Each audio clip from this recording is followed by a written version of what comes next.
I'd like to say a very warm good morning to you and welcome to the validation workshop on investing for impact in Nigeria, a deep dive into agriculture, education, and healthcare sectors. I thought I was going to hear a warm round of applause. Thank you, thank you, thank you. Let's make the house warm. Thank you, a round of applause. Well, thank you, thank you, thank you, thank you, thank you. It is a lovely sunny morning in the city of Lagos, and I have lovely faces here looking at me. And I know we're going to have an exciting time today. So on behalf of the chairman and members of the Nigerian National Advisory Board, I'd like to welcome you to this validation workshop. My name is Etemere Glover. I'm the former projects lead and the Chief Executive Officer of the Nigerian National Board for Impact Investing and IIF, Impact Investors Foundation. Before we go into the event proper, I'd like to, we do it the Nigerian way, establish the protocol. Very important we do that. I'd like to recognize a very important gentleman in our midst. He is the chairman of the Impact Investors Foundation and also the vice chair of the Nigerian National Advisory Board for Impact Investing in the person of Mr. Afolabi Oladele. Welcome, sir. In absentia, I'd like to recognize the Chief Executive Officer of the Nigerian Economic Summit Group, Mr. Laoye Jayola, who is also a member of the Nigerian National Advisory Board for Impact Investing. Please, let's give a round of applause to him. Other members of the Nigerian National Advisory Board joining us online, I'd like to recognize you. And please just put your name on the chat so that we can formally recognize you. We have representatives of the International Development Research Center, IDRC, our project sponsor. Welcome. And also representatives of the Global Steering Group for Impact Investments, GSG, and OTT Impacto, our project support. Welcome. We also have our 4 highly esteemed panelists, both joining us online and physically here. I'd like to recognize you and say welcome to today's session. Thank you, keep it coming. And my colleagues from the Impact Investors Foundation, I want to say welcome, and the entire team at the Nigerian Economic Summit Group. Thank you very much for being here. I would like to recognize you. And our colleagues from other National Advisory Board working with us on this project from Peru, Colombia, and Ghana. Distinguished ladies and gentlemen, I'd like to say welcome again. It is with great pleasure that we present the findings of this research on investing for impact, a deep dive into agriculture, healthcare, education sectors. And this started last year, early last year, when we started looking at how we intended to accelerate the conversation around impact investing. And we knew that it was important that we do this with a local think tank, a local researcher. And we had the NESG on the National Advisory Board, working with them, co-designing, co-creating this product that we want to present to all of you today. The findings, which will be quite interesting to share with each and every one of you. So I'm really excited and would love to get your feedback. In a few minutes, we'll be presenting the research, and we have a panel of experts who will speak to them, and they will share their insights and validate the piece of work. At the end, it is important that we strengthen the piece of work we've done, because we did this for you. We did this to strengthen the conversation around impact investing, and the recommendations will take us forward. We welcome everyone here to be a part of that conversation and to please participate actively. Once again, ladies and gentlemen, I'd like to welcome you to the validation workshop, and I hope we'll have a very strong deliberation today. Thank you. Without further ado, I'd like to call on the chairman of the Impact Investors Foundation and the vice chair of the Nigerian National Advisory Board to give us his opening remark. Ladies and gentlemen, let's make welcome Mr. Oladele Afolabi. He's also an engineer. Let me add that. Thank you, sir. Good morning, everyone. Guests who are seated here and virtual guests. I have a tough CEO. She gets what she wants. She's a hard driver.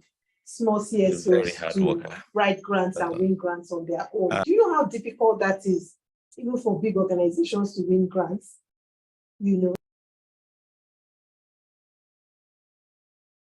Join us today.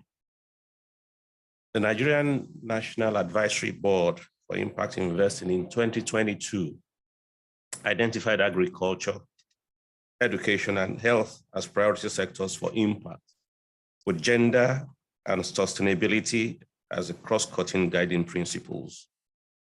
These priority sectors align with the Nigerian government's priorities as outlined in the new National Development Plan, NDP 2021-2025.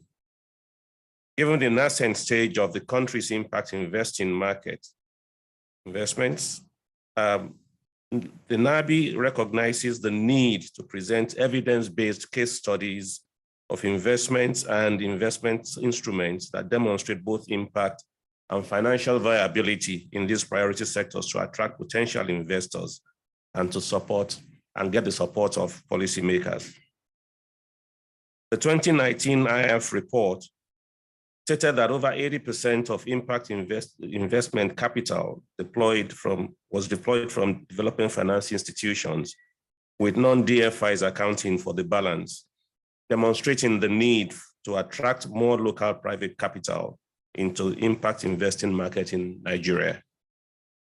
It's to provide both local and foreign investors credible data that can support impact investing decisions that the Nigerian National Board for Impact Investing collaborated with the Nigerian Economic Summit Group to undertake this directed research. For me, it's some sort of homecoming. I haven't been associated with NESG for more than 30 years. The outcome is expected to bridge the data and information gap and make available information that will inform investment decisions. It will also identify regulatory restrictions that need to be addressed by policymakers to free up institutional capital for impact investing in agriculture, healthcare, and education. The dual project objectives were to conduct an in-depth study of available investment instruments for MSMEs operating within the sectors of agriculture, healthcare, and education, while recommending other beneficial instruments fitted to these sectors, and to identify restrictive regulations and policies and suggest a set of policy recommendations that can be used to incentivize more private sector participation. This study is part of a larger project funded by the International Development Research Center and supported by the Global Steering Committee Group for Impact Investing and OTT Impacto to enable NABs to work with local research institutes and think tanks to deepen impact investing in the countries. Our decision to collaborate with the NESG was strategic, given their deep and extensive connection to the country's private sector, as well as policymakers, and the organization's tested research competence. NESG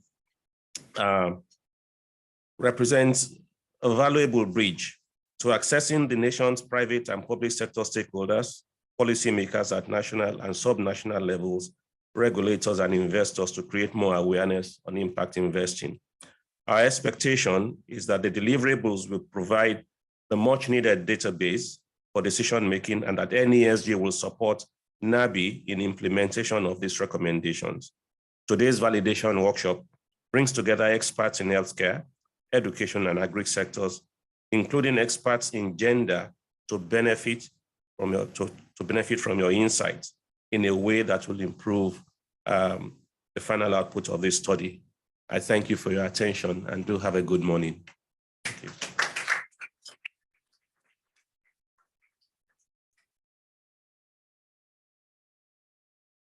I'm the exalted MC for this session. So the next session is the presentation of the findings. Ladies and gentlemen, join me to welcome Dr. Olusegun Omishakin, the Chief Economist, Nigerian Economic Summit Group, to do the presentation of the report. Thank you.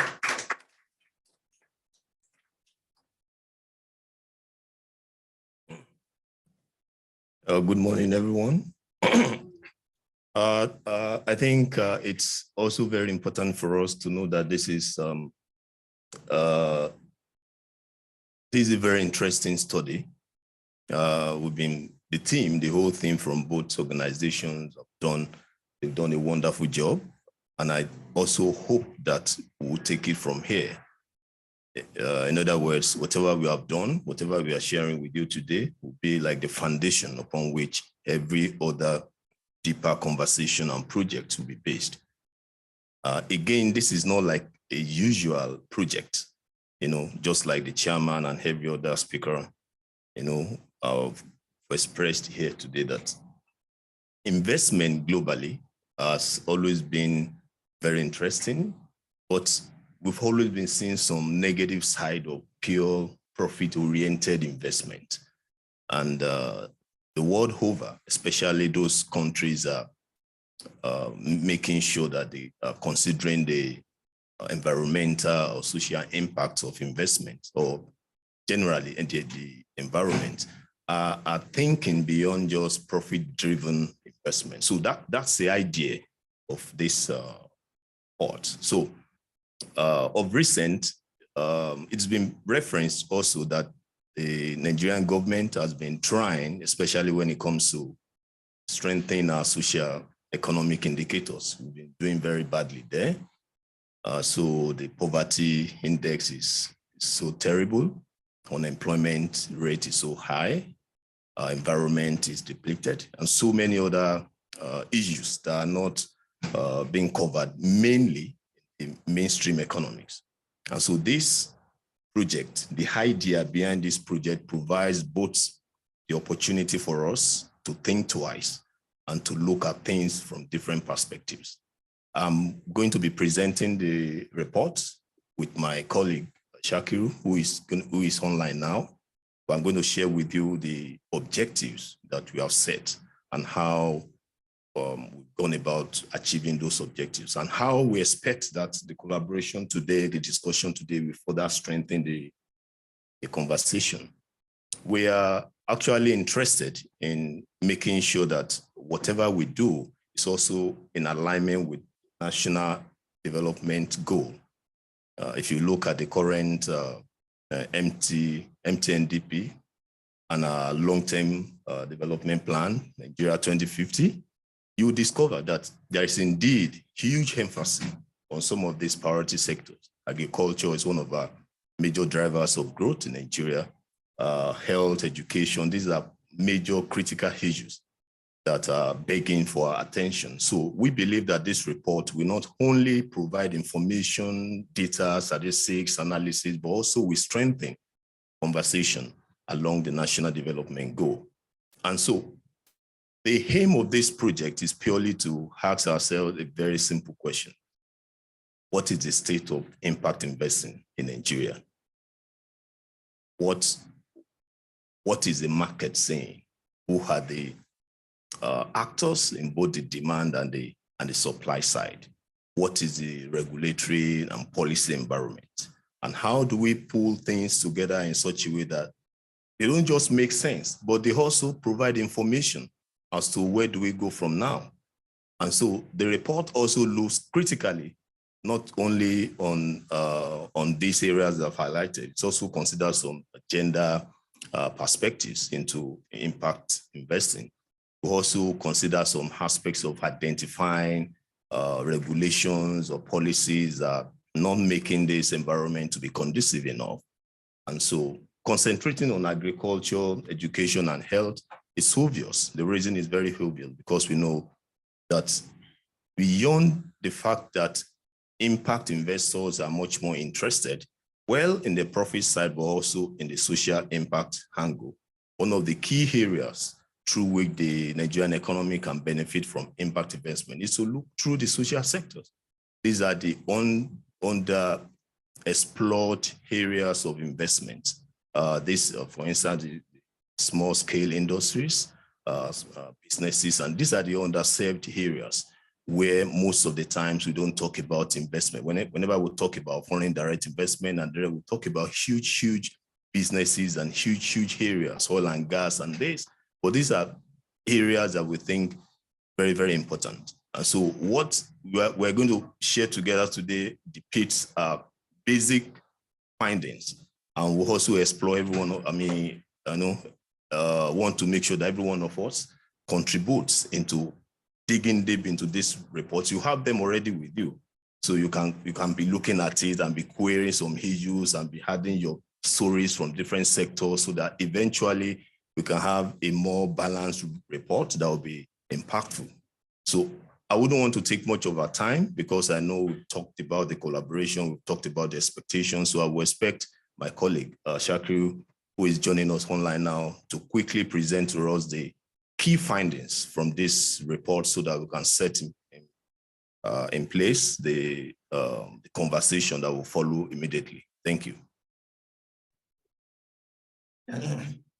So thank you very much, Dr. Olusegun Omishakin, for the introduction. I think that set actually the expected tone for the presentation. So just like you have highlighted, that this project is a collaboration, high-level collaboration or multi-level collaborations, which is aimed towards strengthening the impact investing market. So yeah, I'll be presenting the preliminary research findings, which would we look forward to your input into some of these findings, helping us shape some of the perspective we might have that would bring up today during this presentation. So just like we have highlighted, that the main background of these research reports is to strengthen the impact investing market. From our research, we actually found that the DFIs are the major players in this market, and they are majorly foreign development finance institutions. As we also understand the passive role of the non-DFIs, which are key local players within the Nigerian sector. So this calls for attraction of more local markets, local players, local private capital, in order to strengthen this market. So this more like a dream that brought NESG and the NABII team together, and we have actually alignment of priority sectors, as NESG has actually pointed in the macroeconomic outlook of 2021, 5 key sectors that are key to drive growth and inclusive growth within the Nigerian economy, and 3 of those sectors are actually the priority sector of the NABII. So it means we are on the same course, we are on the same theme, we are trying to achieve the same goal. So the next is to look at what is our approach to achieving the objectives of this research. So first is that we conducted the stakeholder mapping to actually identify who are those players within this space of impact investing markets in Nigeria. And then we actually deep dive to the sectoral level. Who are those players at the sectoral level of agri, education, and health? And we actually did this by value chain mapping as well. So we actually looked at the sector across their value chain and key activity. Who are those players there? So which you actually have, and we'll talk about briefly. Then we did a DEX research and also MSME survey and key informant interview as well. So all these methodologies are just to come to a level where we are able to present the accurate picture of impact investing markets in Nigeria, especially in the 3 priority sector, and also to give an up-to-date information about the market. So the next is to look at the historical background to sustainable development investment in Nigeria, which we have on your page, and also to clearly provide a conceptual framework of what impact investment looks like in Nigeria. So the figure on the right-hand side actually of my screen speaks to this, where you have the feature of impact investing markets in Nigeria. So you could see the 3 purposes of every investment activity: impact only, impact first, or profits. So these are like the guiding principles. So what are those core activities I mentioned? Grant only, project financing, and some of these activities. So what are those players is at the upper layer. But you would see that the profit first segment as the traditional channel, the banks, the microfinance, and some of those players there, or companies just allocating some of their shares to profit, like the Dangote Foundation or some engaging in the CSR. But our focus for this study is to ensure like a blended social capital and financial return. So it covers the areas where you have the red shadings. It's also important that we provide some macroeconomic backgrounds, which we have done on what is the current growth level of the sectors of interest in Nigeria. Here, we are looking at the size of the impact investing market in terms of annual investment in this market. And the other side actually provides the sectoral allocation of these impact investing deals. So we could see that 20% of it is in the agri sector, approximately 11% in the education sector, and less than 1% in the health sector. So other sector, such as renewable energy, actually accounts for the bigger share. So it means the three sectors of focus, based on their importance, contribution to employment, contributions to social development, accounted for less than 32% or approximately 32% of all social capital inflows into the Nigerian economy. So this brings about a huge question, why? So which this question answers. So the next is, he answers the why. Who are those stakeholders in this sector? What is their role? Can we identify what they play? So from our mapping, we identify 4 key segments within the stakeholders and the role they play.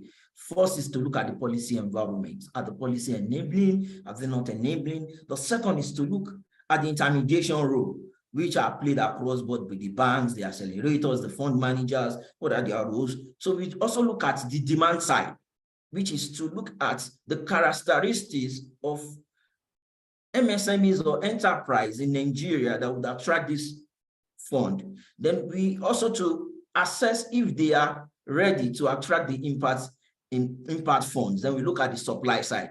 Who are those people providing the supply side? And I think you have it subsequently where we have the agri sector, where we first actually mapped out the activity on the demand side of it, which shows sectors playing there. So we could also see that they are integrated players. So which I need to point out. So the integrated players are players that perform across boards. They play across the segments, from input provision to production to post-harvest to every sector of the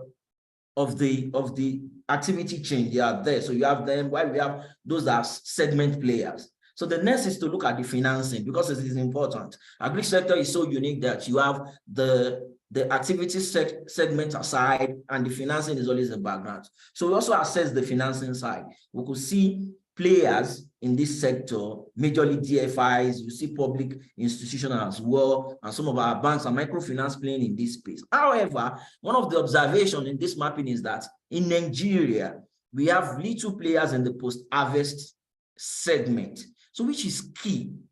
Financing the post-harvest, even in the activity side, there are few players in this, and it's key. Nigeria is according to statistics, saying 60% of our harvests are lost because of post-harvest activities and some of these things. So this calls for concern.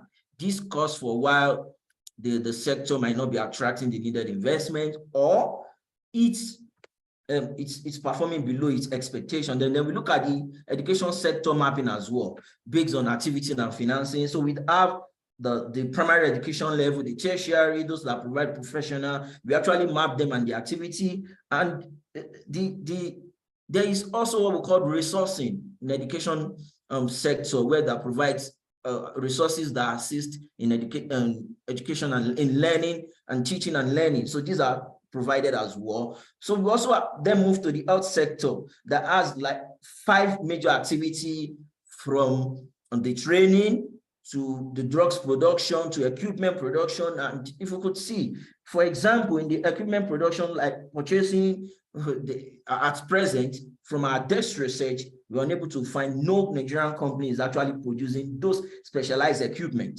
So what we just have is majorly they are all importers of these equipment, and one of our key areas actually attested to this as well, on why it is so. So we have all these players, the insurance segment as well. So this provides like a general overview of the impact investing and their players. The next looks at the demand side analysis.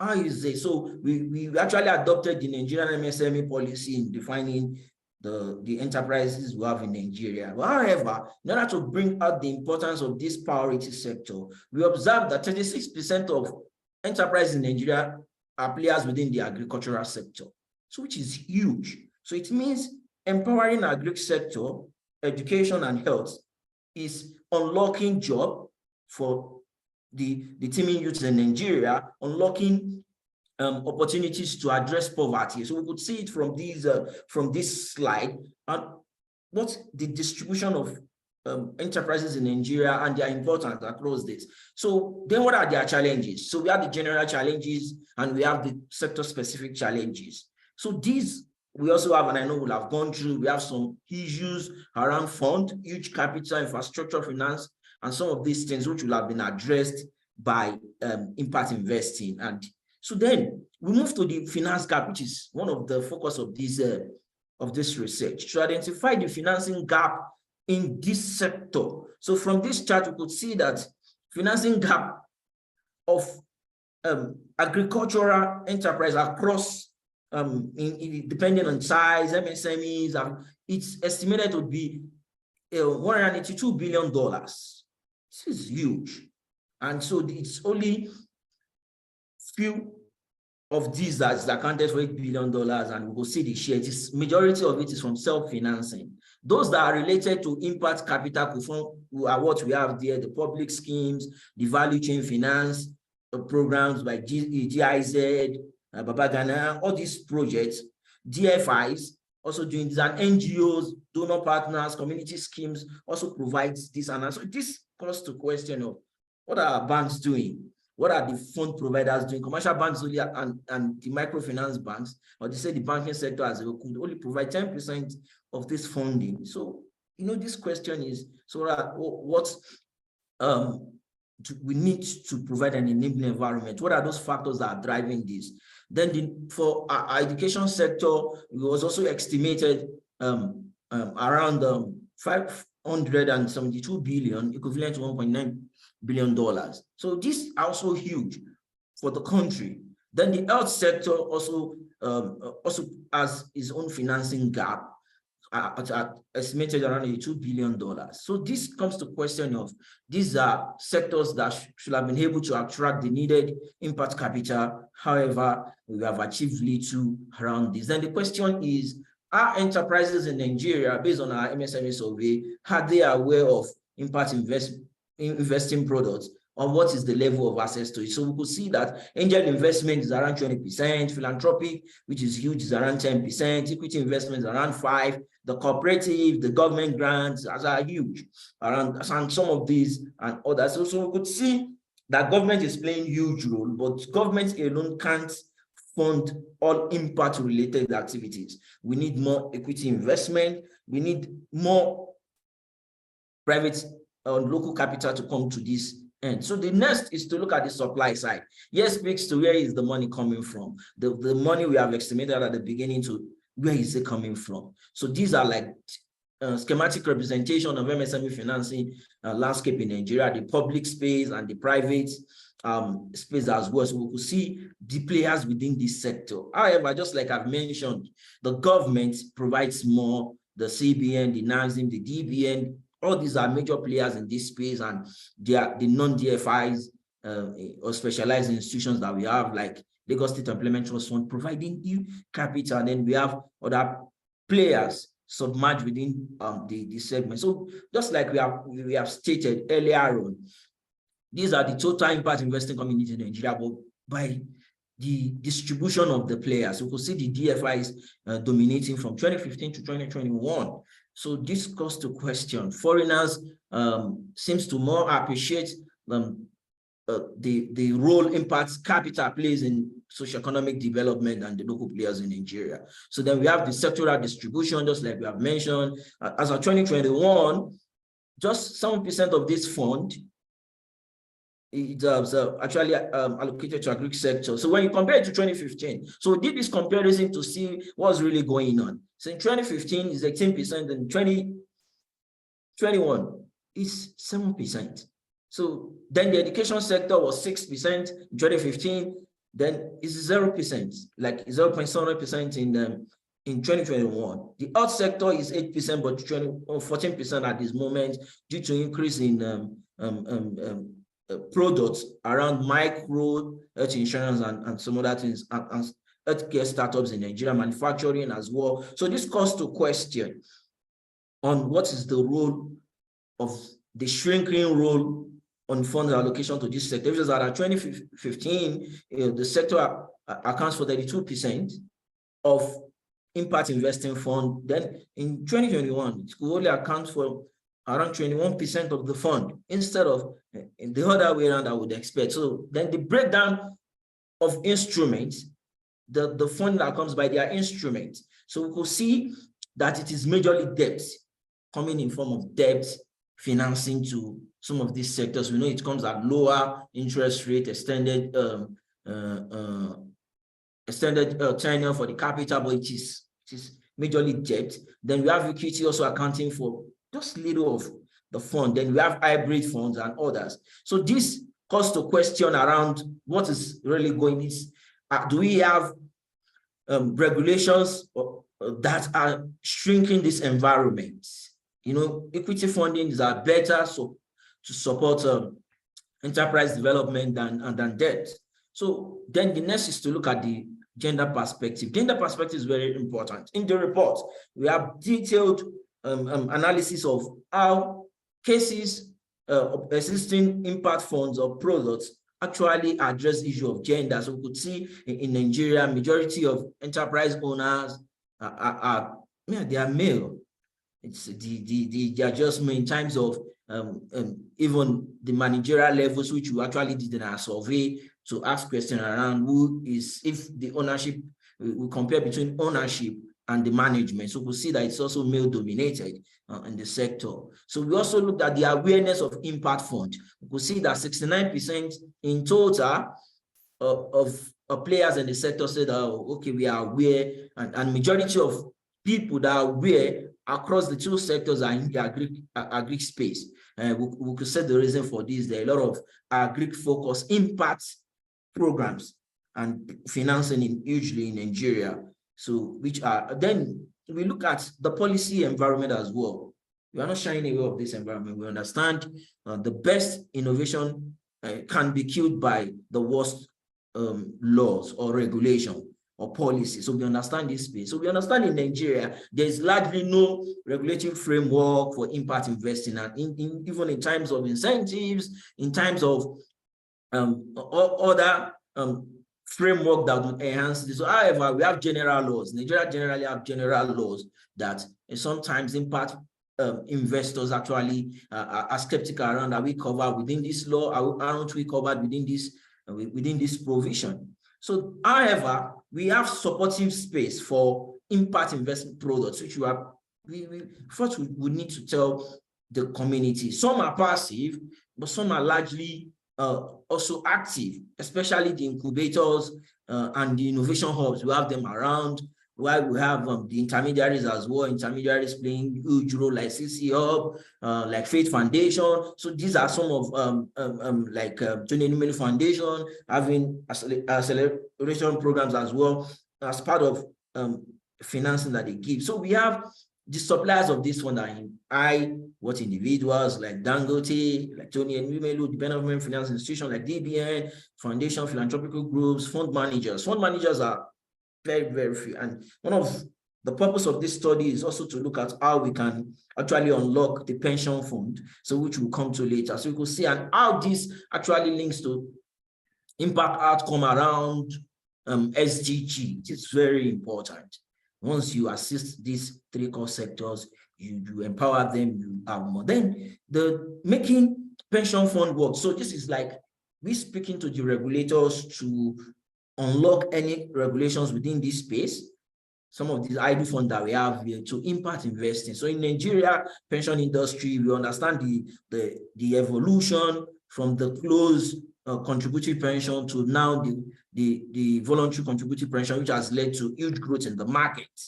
So we have three core players in the market: the pension fund administrators, which virtually people in the private sector belongs to; the closed pension funds, which membership has actually been closed in 2021. So that those that already have their pension schemes and being operated within their company like Shell. So they actually wrote to the PenCom to maintain, and we have the existing schemes like the Nigerian Social Insurance Trust Fund and some other schemes. So however, we have types of funds that are probably appropriately suited for impact investing. So that's why we did the classification of the funds. So these are optional. So there are some funds that are ethical, some are under the micro schemes. Under our categorization of these funds, is actually huge idle funds that the PFAs are not able to deploy because of regulations around this, which could benefit, their deployment to the social sector of agri, health and education would actually up. So these are one of the costs. So then we did the distribution, because distribution is key. Because we understand that the pension investment guideline actually provides for some areas that are impact related, like the infrastructure fund, like the rate real estate. So and the sukuk that is actually under the supranational bonds. So these are like impact related funds. However, so we've observed that majority of these funds is allocated to government bonds and government bonds, which is the FG securities and the state bonds. So you could see as of 2021, it was 66%. While for those areas that are impact related, like infrastructure bonds, like the supranational bonds, like the real estate, accounts for 0. In total, cumulatively, accounted for 0.99% of this fund's allocation. So this is saying our pension fund is not going to the real sector where it can make a lot of impact. So what are the summaries of these findings, which is the last one? So the summary of these findings are, one, is to look at what are the best products for this sectors. For the agri, from our stakeholder consultation, KII, and from the DEX research and some market sizing activities, we got that equity investing for a firm would actually help them a lot. And the grants also to the low-cost debt financing, we understand we need this, and then the hybrid of grant and equity. For the education sector, is to understand that aside from the mentioned financing products for agri, there is also a need for patient capital.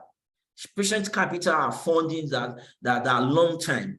And one of the areas we could pull this out is to rely on our pension funds, because the minimum disbursement time for every pension contributors is probably 25 years minimally. So that range creates opportunity for us to deploy funds to area that their returns takes time, but their impact is huge.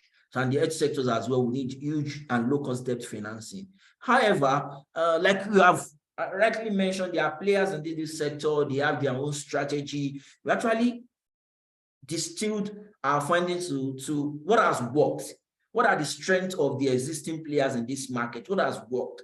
From what we found is that there's a mixture, or like the hybrid of financial products and intervention that covers like all segments. We saw this with the Babagana approach to empowering the agri sector. We saw it with the GIZ Nikon project as well, that it helps with financial products, technical, and we also saw this with the DBN product as well, that has the financing side and the MSME development segment to it. So we understand that this approach works, and in their impact reports, even the Faith Foundation as well, that has the incubation, that has the financing all in one. So instead of just looking at financing alone, and so this holistic approach to enterprise development, financing impact has been found to work. And the next is low interest rates. You've got a combination of what I've mentioned earlier, access to finance, business support, like the BDS, just like the Bank of Industry provides funding for the operating capital. Then they also have BDS that actually enhance the operational capacity of this. We also saw this with the Lagos State Employment Trust Fund that actually mentioned that aside from providing finance, the major source of impact is what the business supports. providers up in sustaining this business, and the impacts are huge. And just like they mentioned, there's a multiplier of time of when they were providing only funds to when they provide the combination of the two. So we also saw that majority of this MSME work within BMOs and cooperative, and just like I interviewed with the DBN, they said yes, in order to get to some of these informal sector, we go through the BMO and cooperatives. We understand that in the education sector, there's a combination of finance and to this as well, which the players, for example, from the Sterling Bank actually mentioned in particular, that instead of just giving funds to them only, they also back it up with needed training. So, and the long moratorium periods on loan, provision of credit guarantees on loan by PFIs. This is like a major approach by the Development Bank of Nigeria and some of those financial institutions that we actually intervene in the process. So on the health sectors as well, just like everything is similar to what we have. Then what has not worked? Because we need to mention this so that we don't keep doing the same thing and we expect the changes. So what has not worked is that providing cheaper funds to farmers through rebate as to low interest has not worked. I know when the industry players would come and they will speak more on this, there are low success in this race. And we did an analysis of government intervention, especially by the CBN, we actually realized it. Government intervention sometimes looks like loan.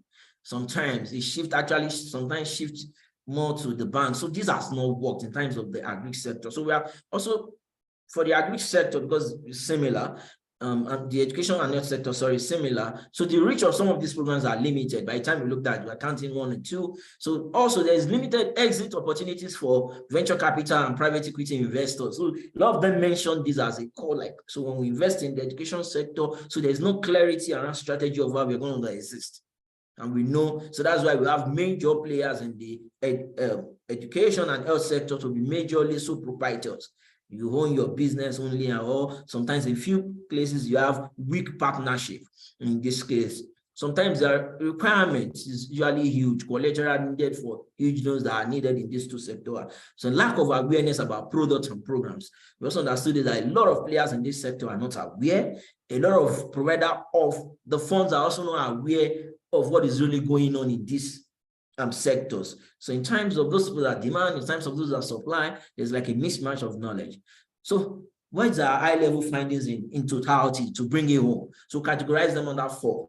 The first is on product availability, just like was mentioned, and we actually got that. A lot of fund providers complain of it's not available. We don't even have vehicles, like investment vehicles that are viable, that we could put our money in, even when they are impact related. So they mentioned this, so which is huge. And I think one of Aki actually mentioned this. That so can you give me an example of an investment that you think we can put a pension fund in? Then we started looking. So it means it's on the two, on the two sides of product availability in terms of financing, product availability in terms of product that will be invested in. So it's huge. Then there is limited long-term intervention funds by government or private or donors.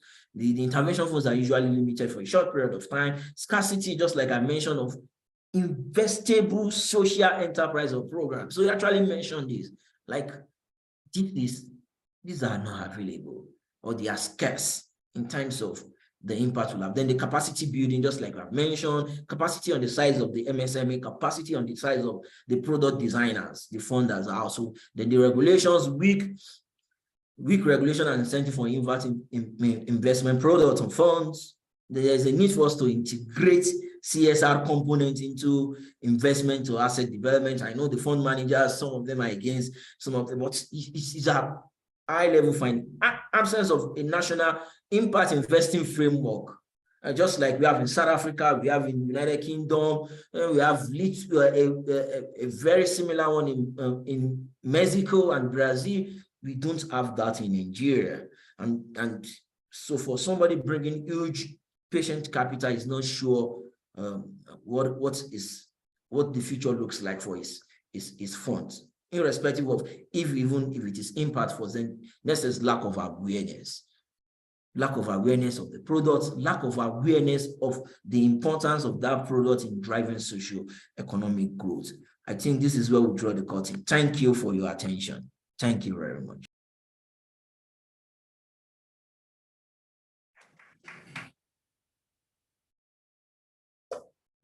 Thank you, Shakiruddin, for that very, well, it's a very long presentation. A lot to take in.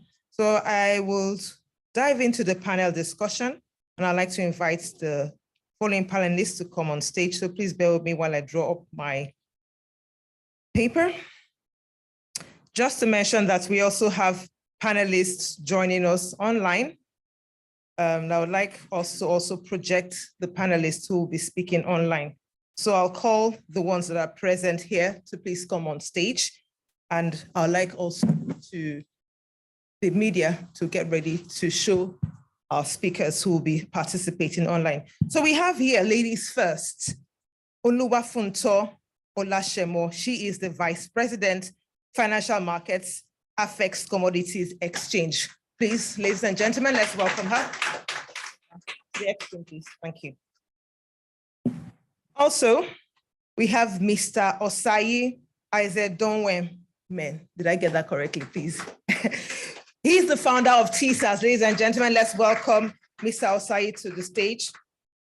Joining us virtually, we have Dr. Ayodele Cole Benson. He's the Chairman Medical Director, Ecolab Radiology and Laboratory Services. Please, let's have him projected on stage, on the screen, I beg your pardon. Okay, we also have joining us virtually, Dr. Friday Okpara. He is the Director of Partnership and Coordination representing the DG of SMEDAN, Mr. Olawale Fasonya. Please, let's give a round of applause to Dr. Friday Okpara. And last but not the least, we have joining us virtually, Dr. Osasuyi Disiriyu. She is the Executive Director, Policy Innovation Center, Senior Fellow of the Nigerian Economic Summit Group. Ladies and gentlemen, let's give a round of applause to our panelists who are speaking. Right, we can see them. All right, I'll take my seat.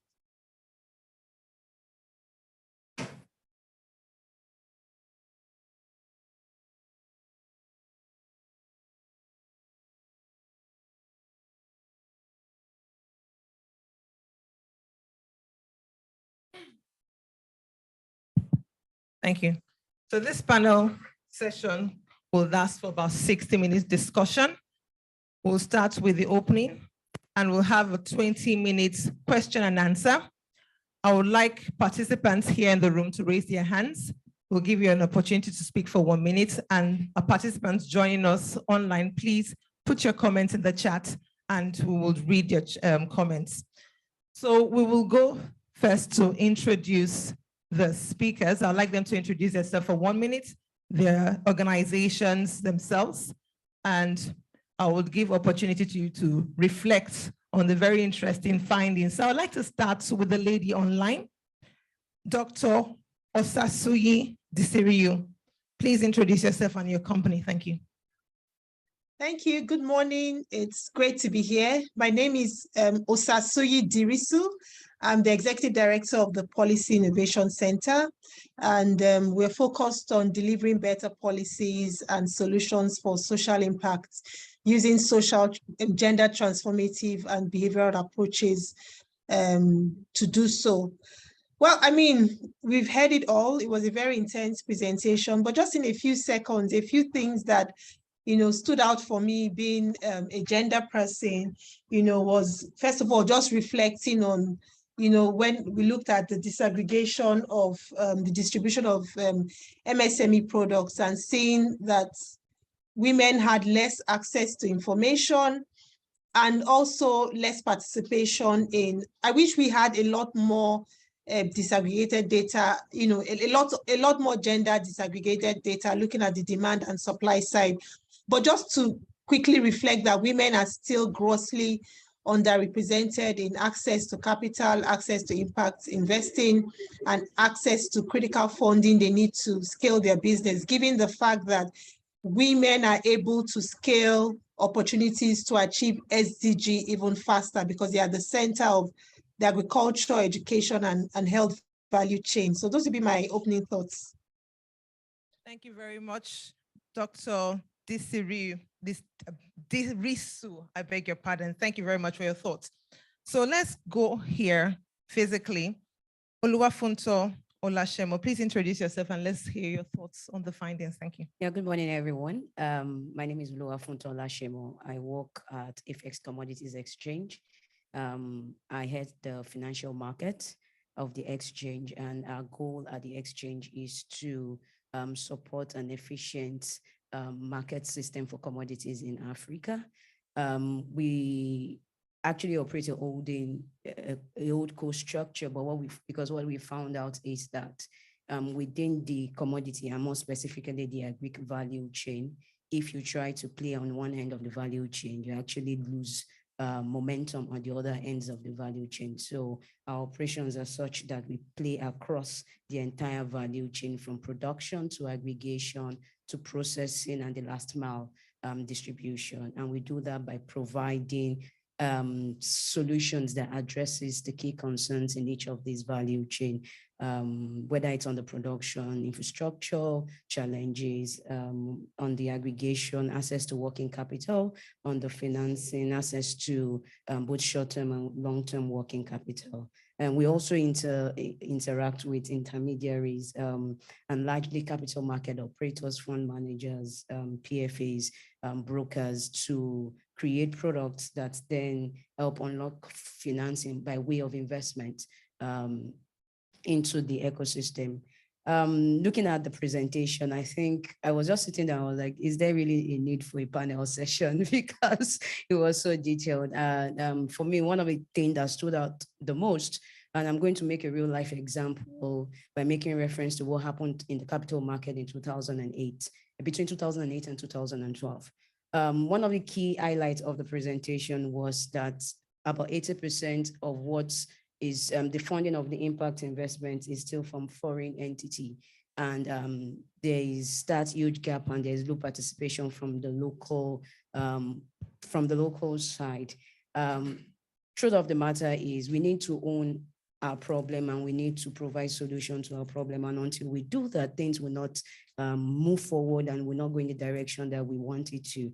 And the real life example I would do is I actually worked a bulk of my career is actually within the capital market. I interacted within the capital market for almost a decade.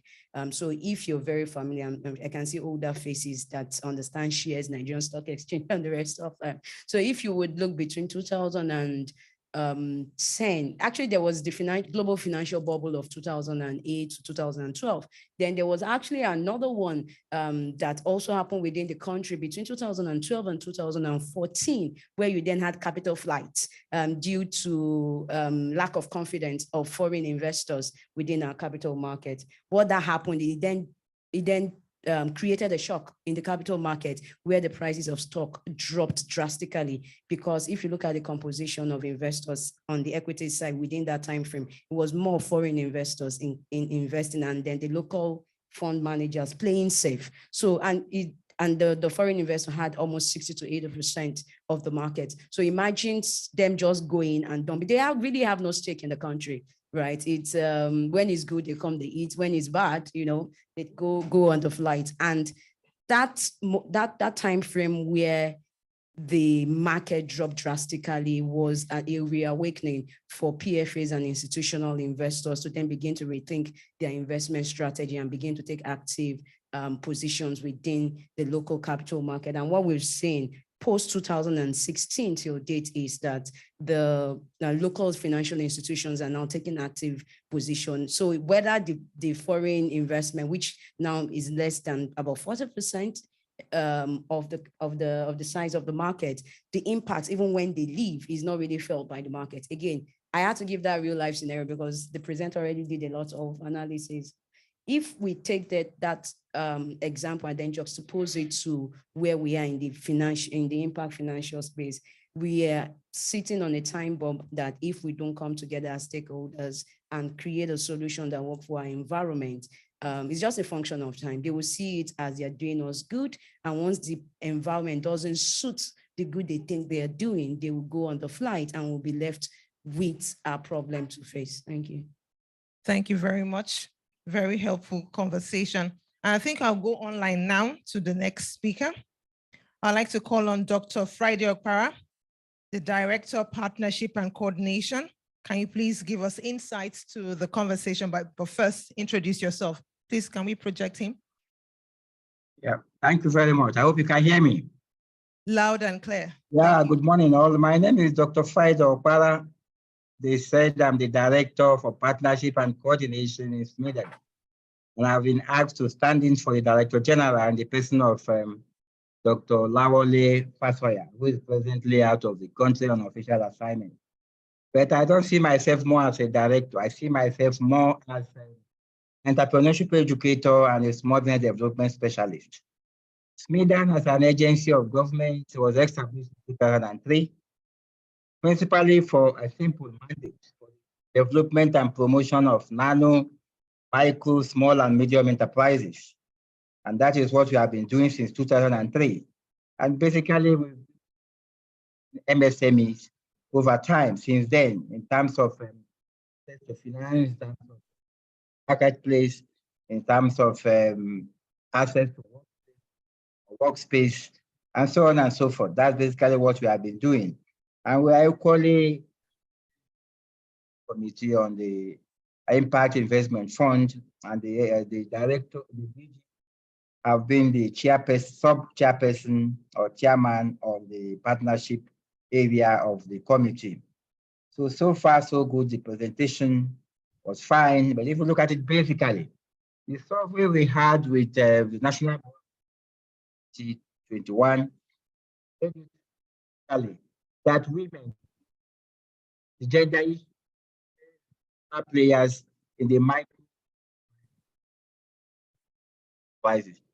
They have about 60%. When it comes to small and medium enterprises, they are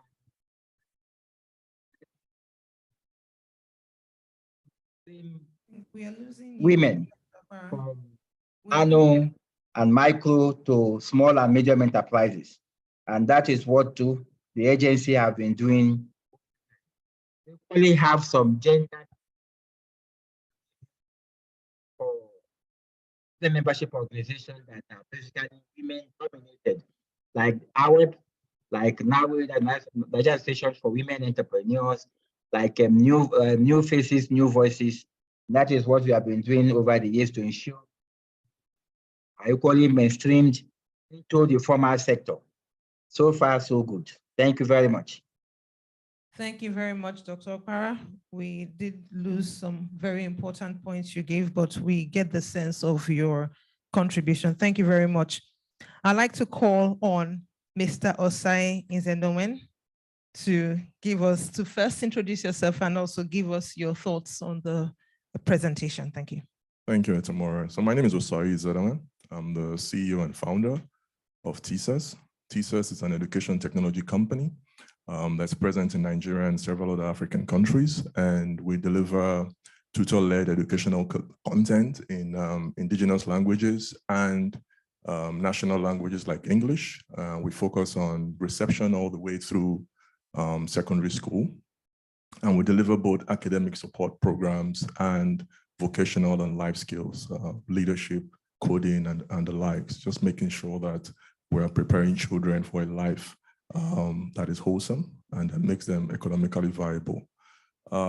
Looking at the report, there's several parts of it that struck me. One was really the low, I'll say the low number or the low amount of funds going into critical impact sector. I believe I heard 0.999%. That was shocking. Because when you look at an economy, developing economy like Nigeria, research shows that, critical sectors like education, health, will determine how the country grows.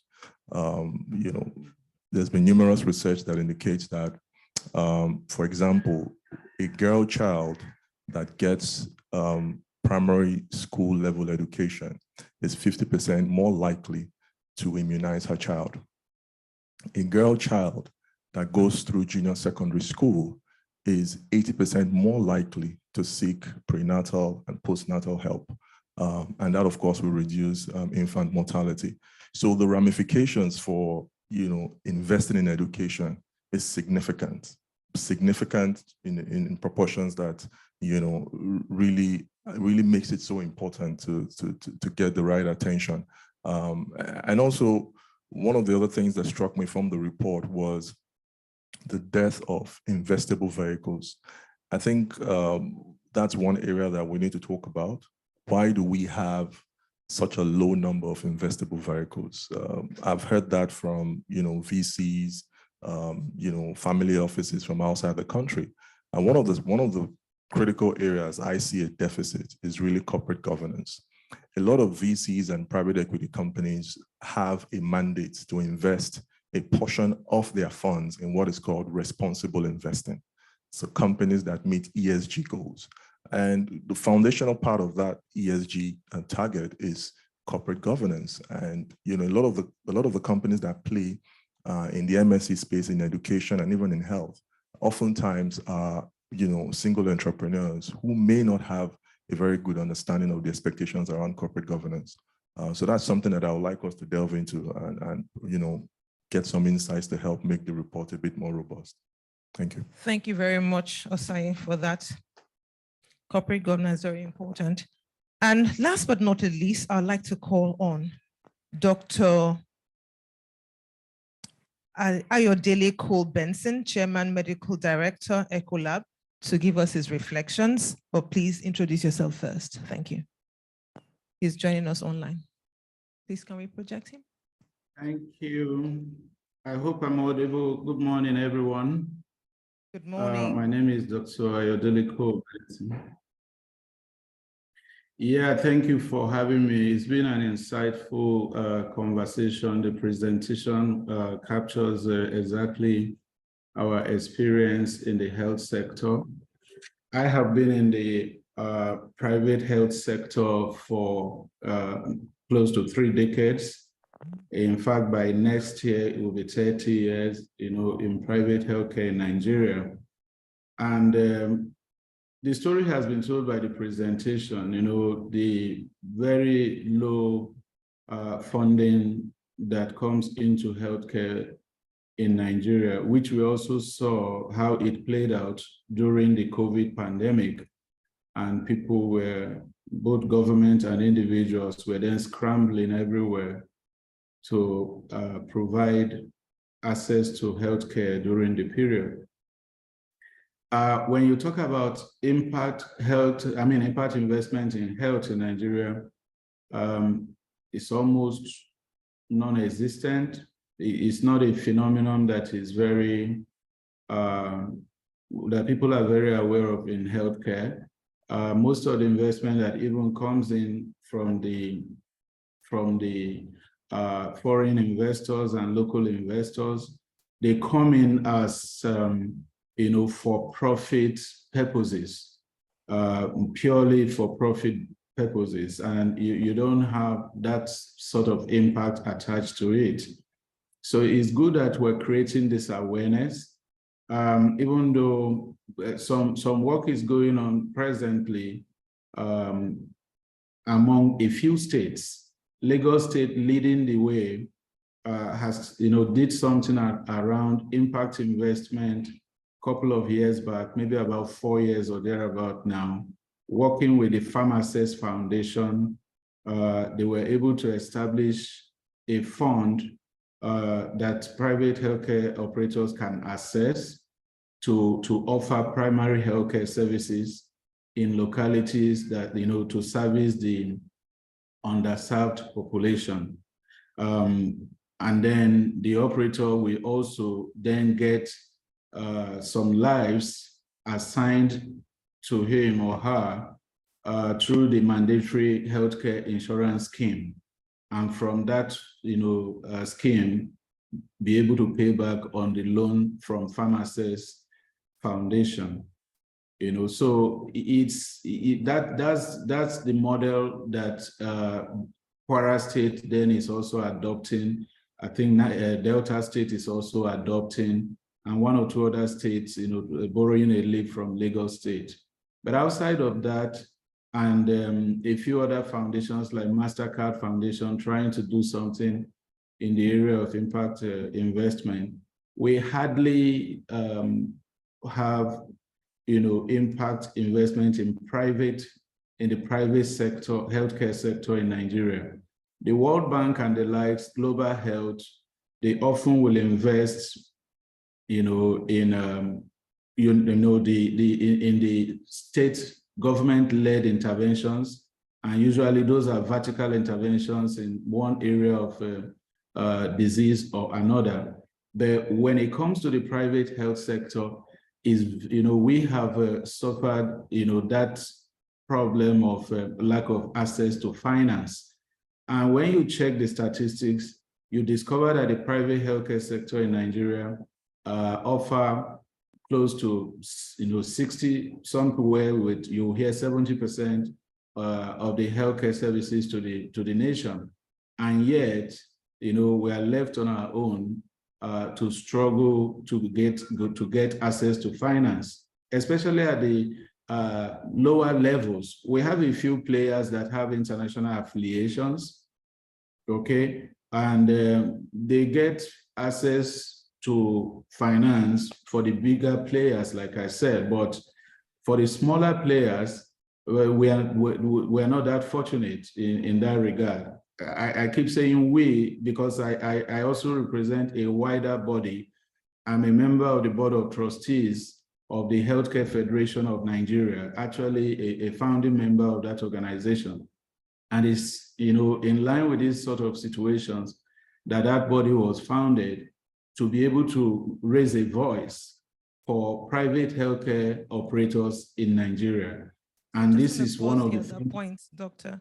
A very important point you're making. I'll come back to you to speak more on that. Just from all the speakers, what we've said, access to finance is a major problem across healthcare, education, and agricultural sector. And I particularly appreciated what you said, Funto, when you talked about development finance institutions are contributing about 80% of the impact capital, and we have a low participation of private sector investors, which leads me to ask a question around this. First, looking at the agricultural sector and its contribution, it was interesting to see that a third of MSMEs from this research are operating in the agricultural sector. Now, the financing gap across, among the three other sectors for agriculture is the hugest, $182 billion, which is so large. For me, it's quite scary. And we also learned today that agriculture is contributing close to 25% of the GDP.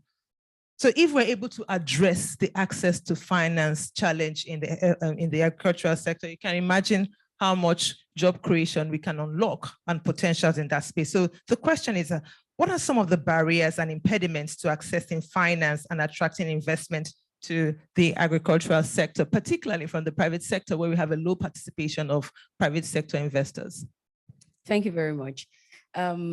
I was punching numbers when they were doing the presentation of what 182 billion USD translates to in Naira. And my calculator actually couldn't do it.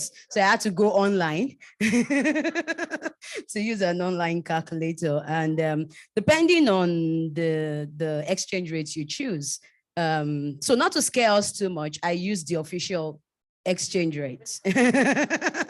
Because if I use the parallel market, we're talking of something else.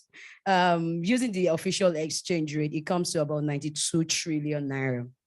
That's not the scary part, right? There was a declaration called the Maputo Declaration, where member states agreed that 10% of budgetary allocation will go to agriculture, right?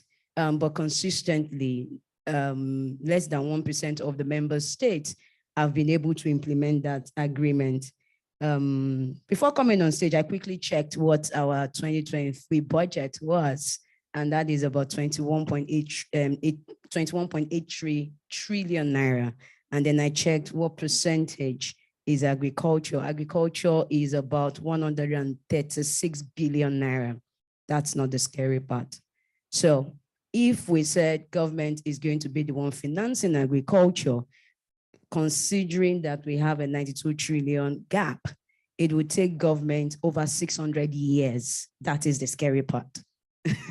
To be able to close that funding gap. And then we're talking of a situation where the population is constant. The population is not constant. So we are looking at permit me to use the word bottomless PT years to closing the financing gap.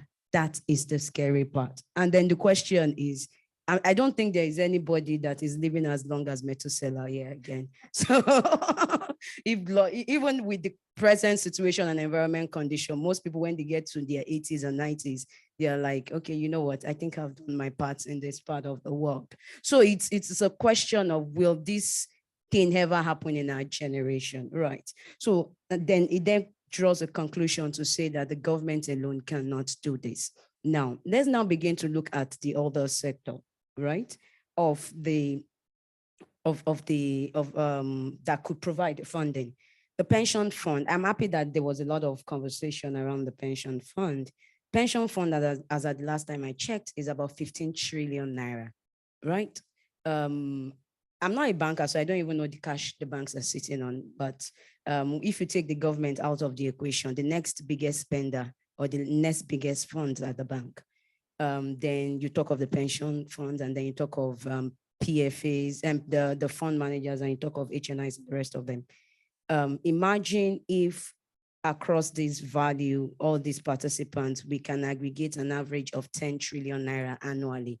It means that in less than 10 years, and taking constant that 92 trillion is what we would need. It means that at the maximum 15 years, we'll be able to solve our agricultural funding need and be able to then begin to look at more innovative ways. So I had to paint those pictures to show us the scary part, and also to show us the possibility that even though it's scary and it looks like gloomy, it's not all bad and gloomy. There's a way around it. Now, if today there is a roadmap to say 10 trillion will come to agriculture, how does it even come? And those are the challenges within the agricultural space. During the presentation, they talked about the product availability, talked about awareness, talked about capacity. But I wouldn't want to draw too much on that. The other part I would then talk about is product compatibility, right? So if you look at CBN, for instance, they have Anchor Bros program, right? They have all sorts of programs that try to address what's it called now? The challenges of access to credit on the production arm. But how compatible are those two?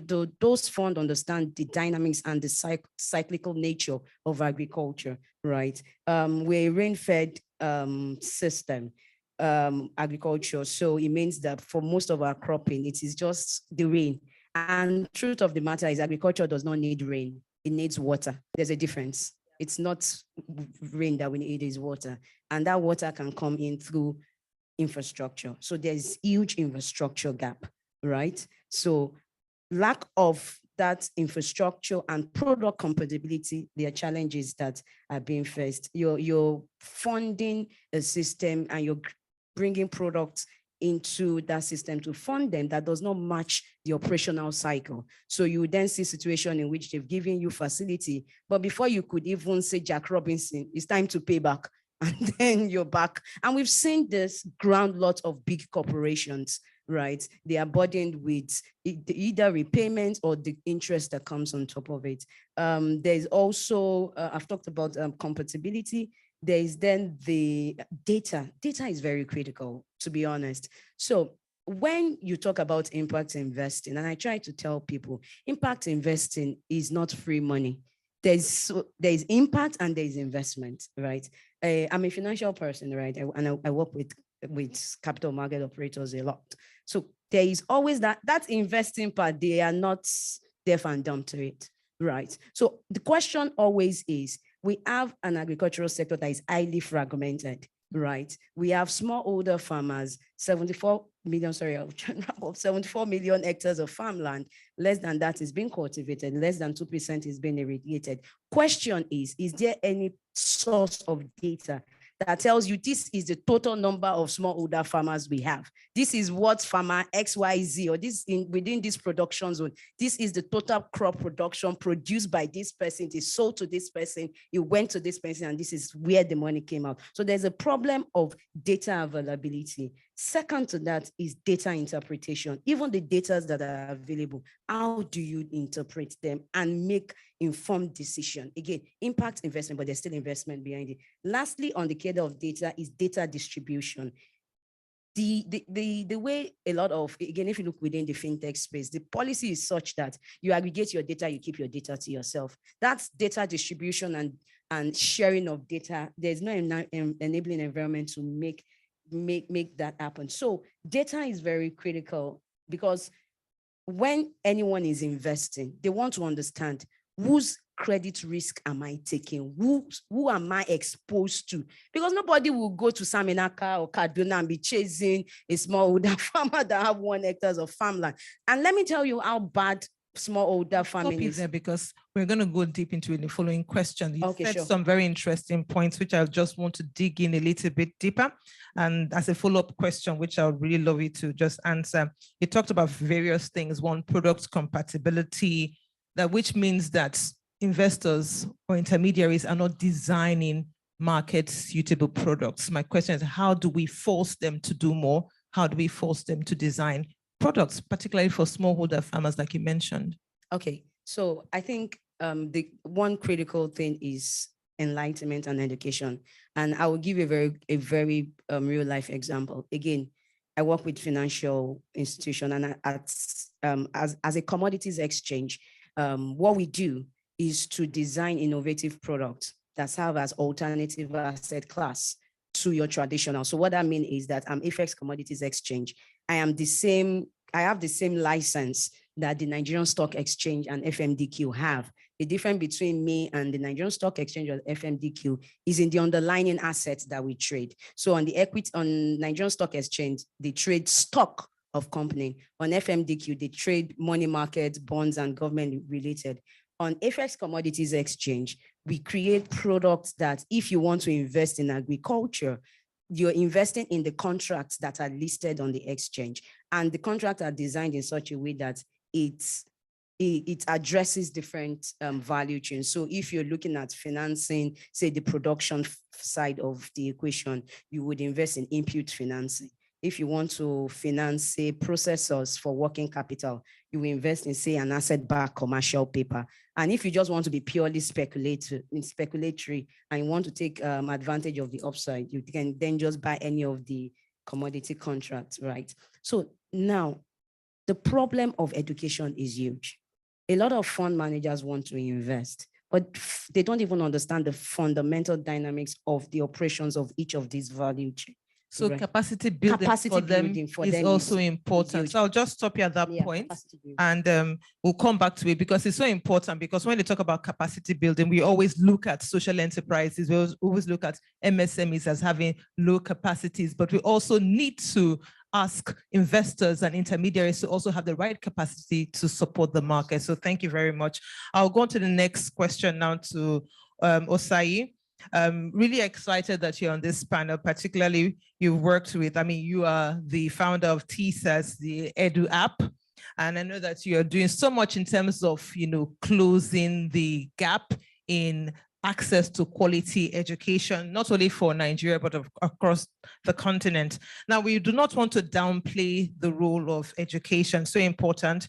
They play a very important socioeconomic role. That is undeniable. However, the challenge is still access to finance. You being in that space, I'd also like you to talk about some of your challenges that you faced being an educator yourself in accessing finance, and then I'll come up with some follow-up questions, because it's really important that we sort out this challenge in MSME, lack of access to finance for MSMEs, particularly in the educational sector. Thank you. Thanks, Tamara. So I think first and foremost, we have to recognize that finance goes to where the returns are available. Even impact investors, I mean, even from the way it's coined, impact and investment, to your point, we clearly have to have a strategy to deliver returns to investors while also focusing on impact.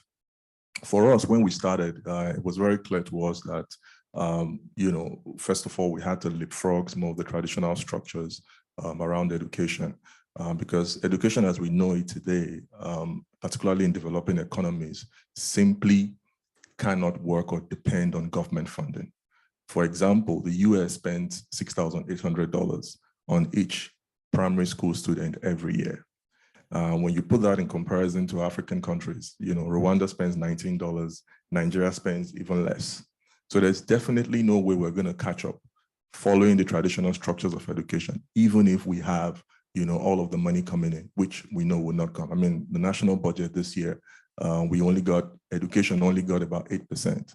On a 22 trillion naira budget, we got about 1.8 trillion, or there about 1.79 to be precise. So there's definitely a huge gap that government alone cannot fix.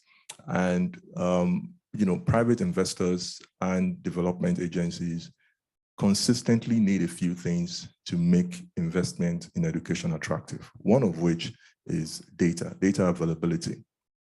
Today, it's very difficult to tell learning outcomes, measurable learning outcomes in the public and the private sector. Investors need that, particularly impact investors. Secondly is the long gestation period for education. If you were to open up a school today, it would take you a long time to build brand equity for parents to start moving their children to your school. When you put that side by side with VCs or PE firms who typically want a risk-adjusted return of 20 to 30%, you know, per year annualized over, and they want to exit in 5 years, it means there's a clear mismatch between, you know, capacity and expectation. So for us, what we knowing that we had to do some things differently. From day one, we made sure that our systems were built in such a way that measurable outcomes were clear for all to see. So for example, on the TISAS Education app, we have a companion parent app where as children go through their learning journey or learners go through their learning journey on the app, they take questions, they take mock exams and tests, which feed directly to the parent app. And those results are maintained in our system and the parents can see clearly how the learning journey is evolving for the child. Those are the kind of things that investors want to see, particularly impact investors. They want to know that when you say you are really closing the gap in education, you have credible data to do such. Another thing we had to do differently is really strengthen our corporate governance. And when I talk about corporate governance, people might think it's about having a fantastic board. It goes beyond that. Simple things like gender equity and payment parity within the company, being able to track that. So for example, at a board level review, how many women are in leadership positions in the company? Today, for example, at TISAS, we actually have more women in leadership position. It's 52% to 48%, right? We track that. We also look at, you know, little things like payment parity. You know, for a woman in the same role, is she earning equivalent amounts as her male counterparts?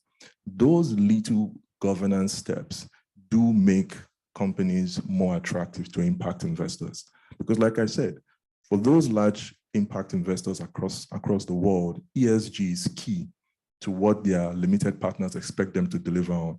And when we talk about ESG, we're talking about environmental, social, and governance. Unfortunately, the governance part is where we struggle a lot in this part of the world. So that's where we need to strengthen. And that's what we've done at TISAS. And it did make a difference. That's why we've been able to attract investments or funding from large organizations like Morgan Stanley, you know, and other impact investors across the world.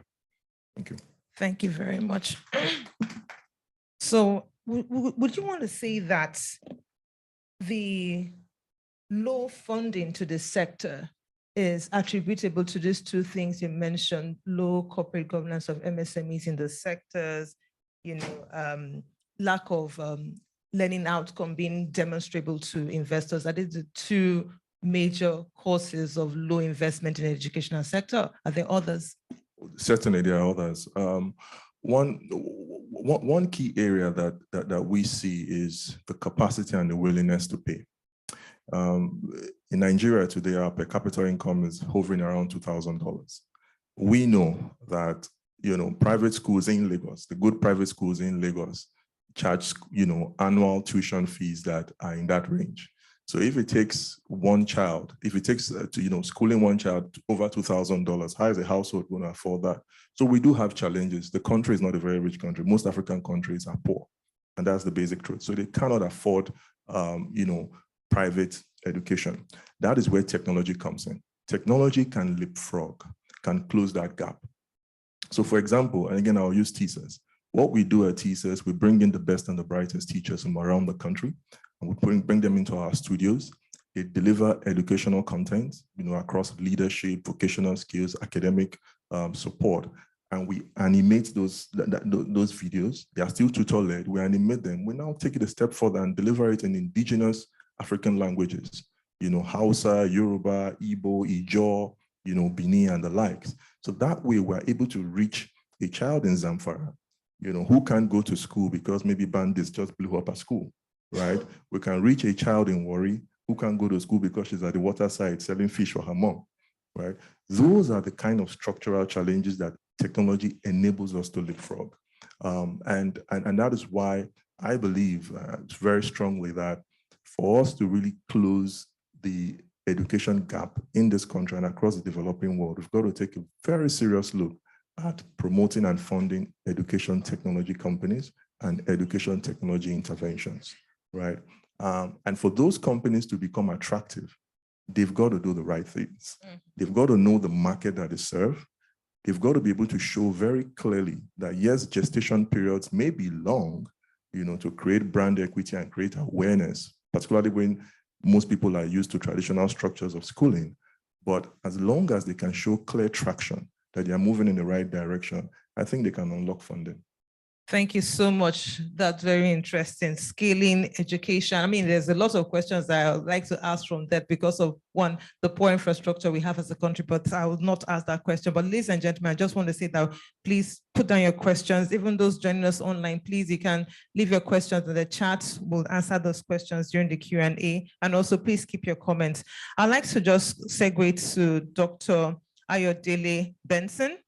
Now, same thing too, I mean, listening to the presentation today too, I know that education, healthcare sector as well as agriculture and education too also has, lots of challenges in attracting, investments to the healthcare sector, particularly now for private and also public kind of investment. Now, the question to you is that, how do you describe the investment and the financing situation in the healthcare sector? I know you mentioned some of it, but from your perspective, being in the industry, like you said, for about 30 years, how has it been in this 30 years? What are some things you're seeing and what are the opportunities? You mentioned some models for that I think other states can, adopt from Lagos State, Kwara, and others. Can you just speak to this question, please? Thank you. Thank you. So I'll be very fast because of our time. Really, the truth of the matter is a lot has been said by the co-speakers here, talking about governance, for instance. So you have a lot of private healthcare institutions that I tend to call owner-occupier hospitals, poor governance structure. You don't even find financial accountability systems in place. Audited financials are not there. And these places also, will require funding. So when entrepreneurs like that go to the market seeking for funding, even from the bank where they use, they hardly have access to finance because of poor governance in the whole system. Because, like I said, they practice in most of these hospitals like subsistence farming just to survive. So that's a challenge. Number two is the fact that we are also saddled with this issue of the demand side economics in health, where we have close to 90% of the time people are paying out of pocket. And because people are paying out of pocket, it affects the health-seeking behavior of our population. So people learn to live with their ailments because they cannot afford care at a time of need. So even when investment has been made to supply, healthcare services, the offtake in terms of people obtaining care at a time of need becomes a problem because they can't pay for it. You invest, for instance, $1.4 million as purchase price to put an MRI scanner in place, and you ask a patient to pay $90,000 and above for one body part, and maybe that patient needs 2 or 3 body parts to be examined. They simply can't afford it, and the doctor has to do maybe other alternative investigations to assist the patient. So the lack of third-party payer system that helps the patient to access care at a time of need is a challenge in our industry. So you may get the funding from private pocket or somewhere to supply the healthcare service, but it doesn't give you any guarantee that you're going to have people coming to access care when they need it because they can't pay for it. The third factor that is limiting access to finance in our industry as well is the fact that healthcare has a very long gestational period as well. Just like my brother talked about in education, healthcare is even longer. Beyond the long gestational period it requires for return on investment, we don't have that huge margins in our profitability index. So if you have a healthcare facility that is doing so well and they are turning 20%, 20% profit after tax, that is actually a champion in the market. Now think about it. The best you can get is at most 10–15% margin as annual profit after tax. That's for those that are making profit. A lot of places are making losses. Now, if the institution is loss-making, how do you attract finance? Now, the finance you're getting either from the local bank or the local investors or even the venture capital, we don't even talk about the VCs or the PE firms, because they are going to be asking you for as much as 30%, annualized returns, like my brother also mentioned earlier. You will find that there's no healthcare institution that is going to post enough profit to be able to pay back its debt. If you take, debt financing that is as much as 25–30% in sort of interest element. And this is what we tend to get in the industry. During the COVID pandemic, CBN came out with a healthcare intervention fund, 100 billion naira or so fund that quickly vanished, because the big players took those monies away. But they routed that money through the commercial banks. And as usual, the commercial banks put their layers and layers of, requirements on the ability to access the fund. So it leaves us handicapped all the time that there is no no specialized funding that is actually designed that understands healthcare. We need long gestational period funding. We need lower interest elements in healthcare, whether it is for impact financing or for outright for profit, financing. We need long gestational period because it takes time to ramp up the foot traffic to any medical facility after commissioning.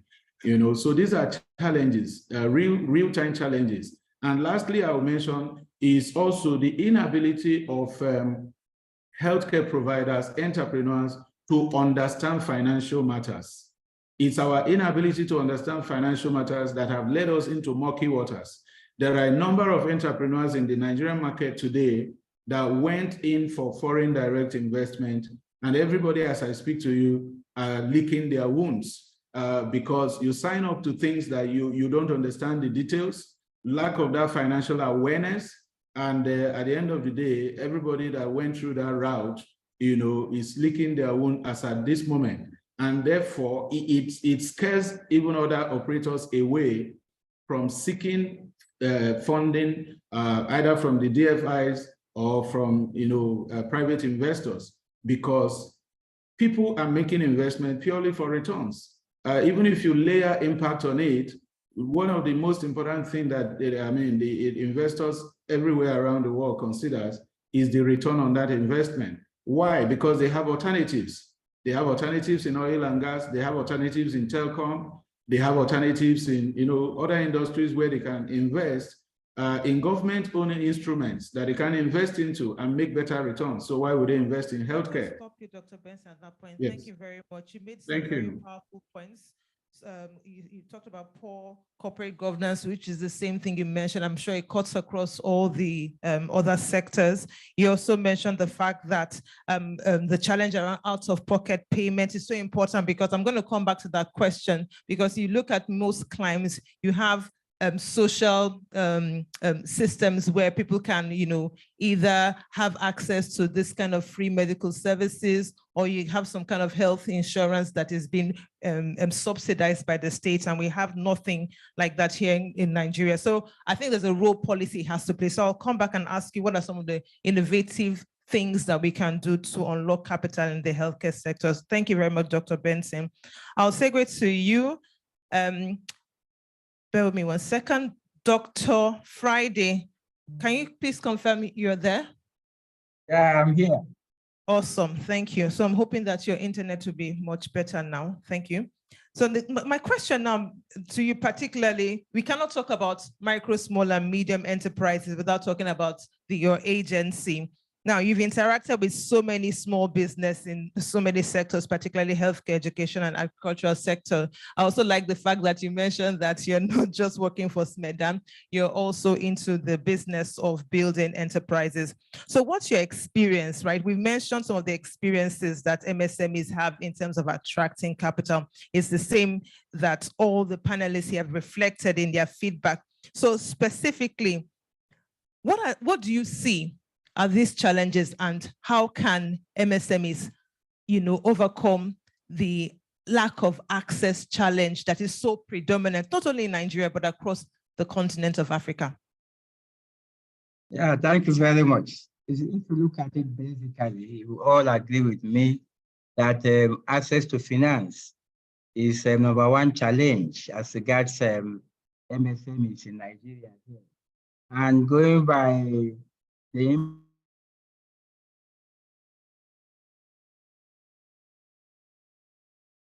impact of COVID-19 pandemic, we're unable to return to business.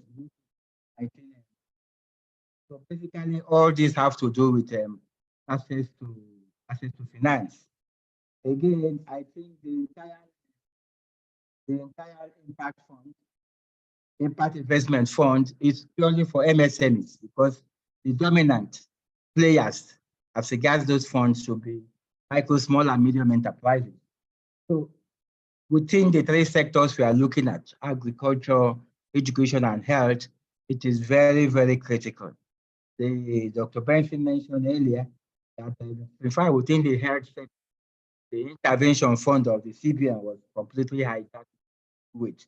It's so in all sectors, within education, be it agri, and so on and so forth. But on our part, we've been trying as much as possible to see how we can alleviate this crisis within the MSME. That is why we have the funds with commercial bank, whereby SMEDAN will bring some funds and some commercial to reduce the interest rate for this MSME. Within the agricultural sector, to the smallholders farmers, nobody takes care of them, so to say. The big time farmers get this fund out. But SMEDAN on their own too have been speaking with the Bank of Agri that is poorly funded too. So these are some of the to see how we can assist some of these MSMEs. And all the speakers mentioned capacity building is very, very critical as regards global competitiveness. The MSMEs have to build their capacity so as to enable them compete globally. We have the African Continental Free Trade Area, which is the 54th market. How prepared is Nigeria? So Impact Investment Fund will equally do us good in this area, whereby MSMEs easily tap or get funds from this channel. The previous speaker still mentioned about data. I look at it, you cannot control what you don't have the number. So we need credible and reliable data to enable us plan players in this sector. We have to enhance their capacity. And again, the technology aspect of it. How prepared are they to embrace technology? Because if you look at it, virtually all sectors are dominated by technology, so to say. Can we hear him? Can you hear me? Okay. I think you might need to change your internet while we wait for you to maybe just give us your concluding thoughts, because it's important to hear something on policy from you before we close. So please, we'll just employ to change your internet to a stronger one. Thank you very much, Dr. Okpara. We'll come back to you, please. We'll come back to you. Okay. So I don't know if there are any questions in the room. I'll take one more panelist, and then if anyone has any questions, please indicate so that we know, and we'll ration the time for that. Are there any questions in the chat box, please? Or comments? Please gather them together. Then finally, we will go to Dr. Osasuyi Dirisu. I particularly like the fact that we focused a lot on gender. And as we all understand that gender is not just only for women, we can see that from the research, we see more male participation in sectors like like education for male, and then more participation of women in health and education. However, health and education received the least funding impact investing. So my question to you, Dr. Dirisu, is how do we ensure equity in gender across healthcare, education, and agriculture? Thank you. Thank you. Well, just before I answer that, I want to just quickly lay this foundation at this time that we still have a problem with data. So a lot of times when we listen to reports like this, the gender data presented is usually an afterthought. So we have not really mainstreamed the integration of gender indicators into everything we do. So listening to this talk around impact investing would have been great to see a lot more disaggregation of gender across the entire report. But yes, it's progress that at least we've started to capture data. Now, to talk about inclusion, I'll just lay a brief foundation. It's important, first of all, that we acknowledge the fact that there are equity gaps, because I think one of the biggest challenges sometimes when we talk about inclusion, looking at different groups, so women, people living with disability, and vulnerable groups, the conversations are really around, maybe people talk about competence, people talk about who is at the table, but because access to information, access to education, access to literacy opportunities are gendered and already create inequalities, we always have to have that conversation about that gender equality gap. So first of all, we need to acknowledge that there is a gap. And the reason why we have that gap is because of inequitable access to resources, inequitable access to opportunities. We already have gender disparities in education, like, we've always had, low representation, for example, of girls in STEM careers, low representation of girls even in school as a result of the disparities we face in educational access. Some of these disparities come about because of gender norms, increasing household responsibilities for women, unpaid care work. These are some of the things that already limit women's capacity to catch up at the same level, not necessarily because they would not exhibit the same competency potential, but just because, they are not at that same point, because either they started late, they took a career break. Sometimes it's even because of wage disparities, because sometimes when people are going into MSMEs, they start up with capital that they have raised, like self-funded capital.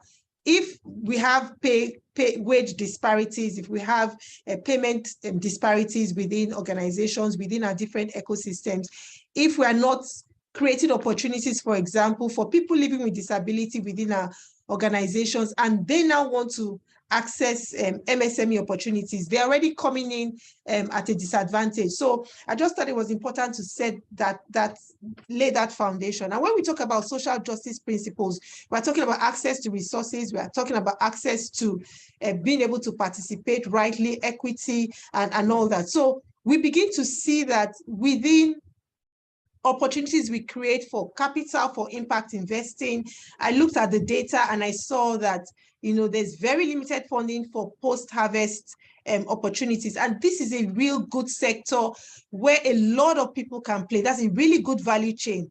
But if we now don't begin to create, for example, the policy enabling environment that ensures that we look at where the disparities are, because the disparity, the data that shows that there's a disparity is what should guide investments. And I like what someone said about bringing in governance structures and those sort of things to make sure that women are represented.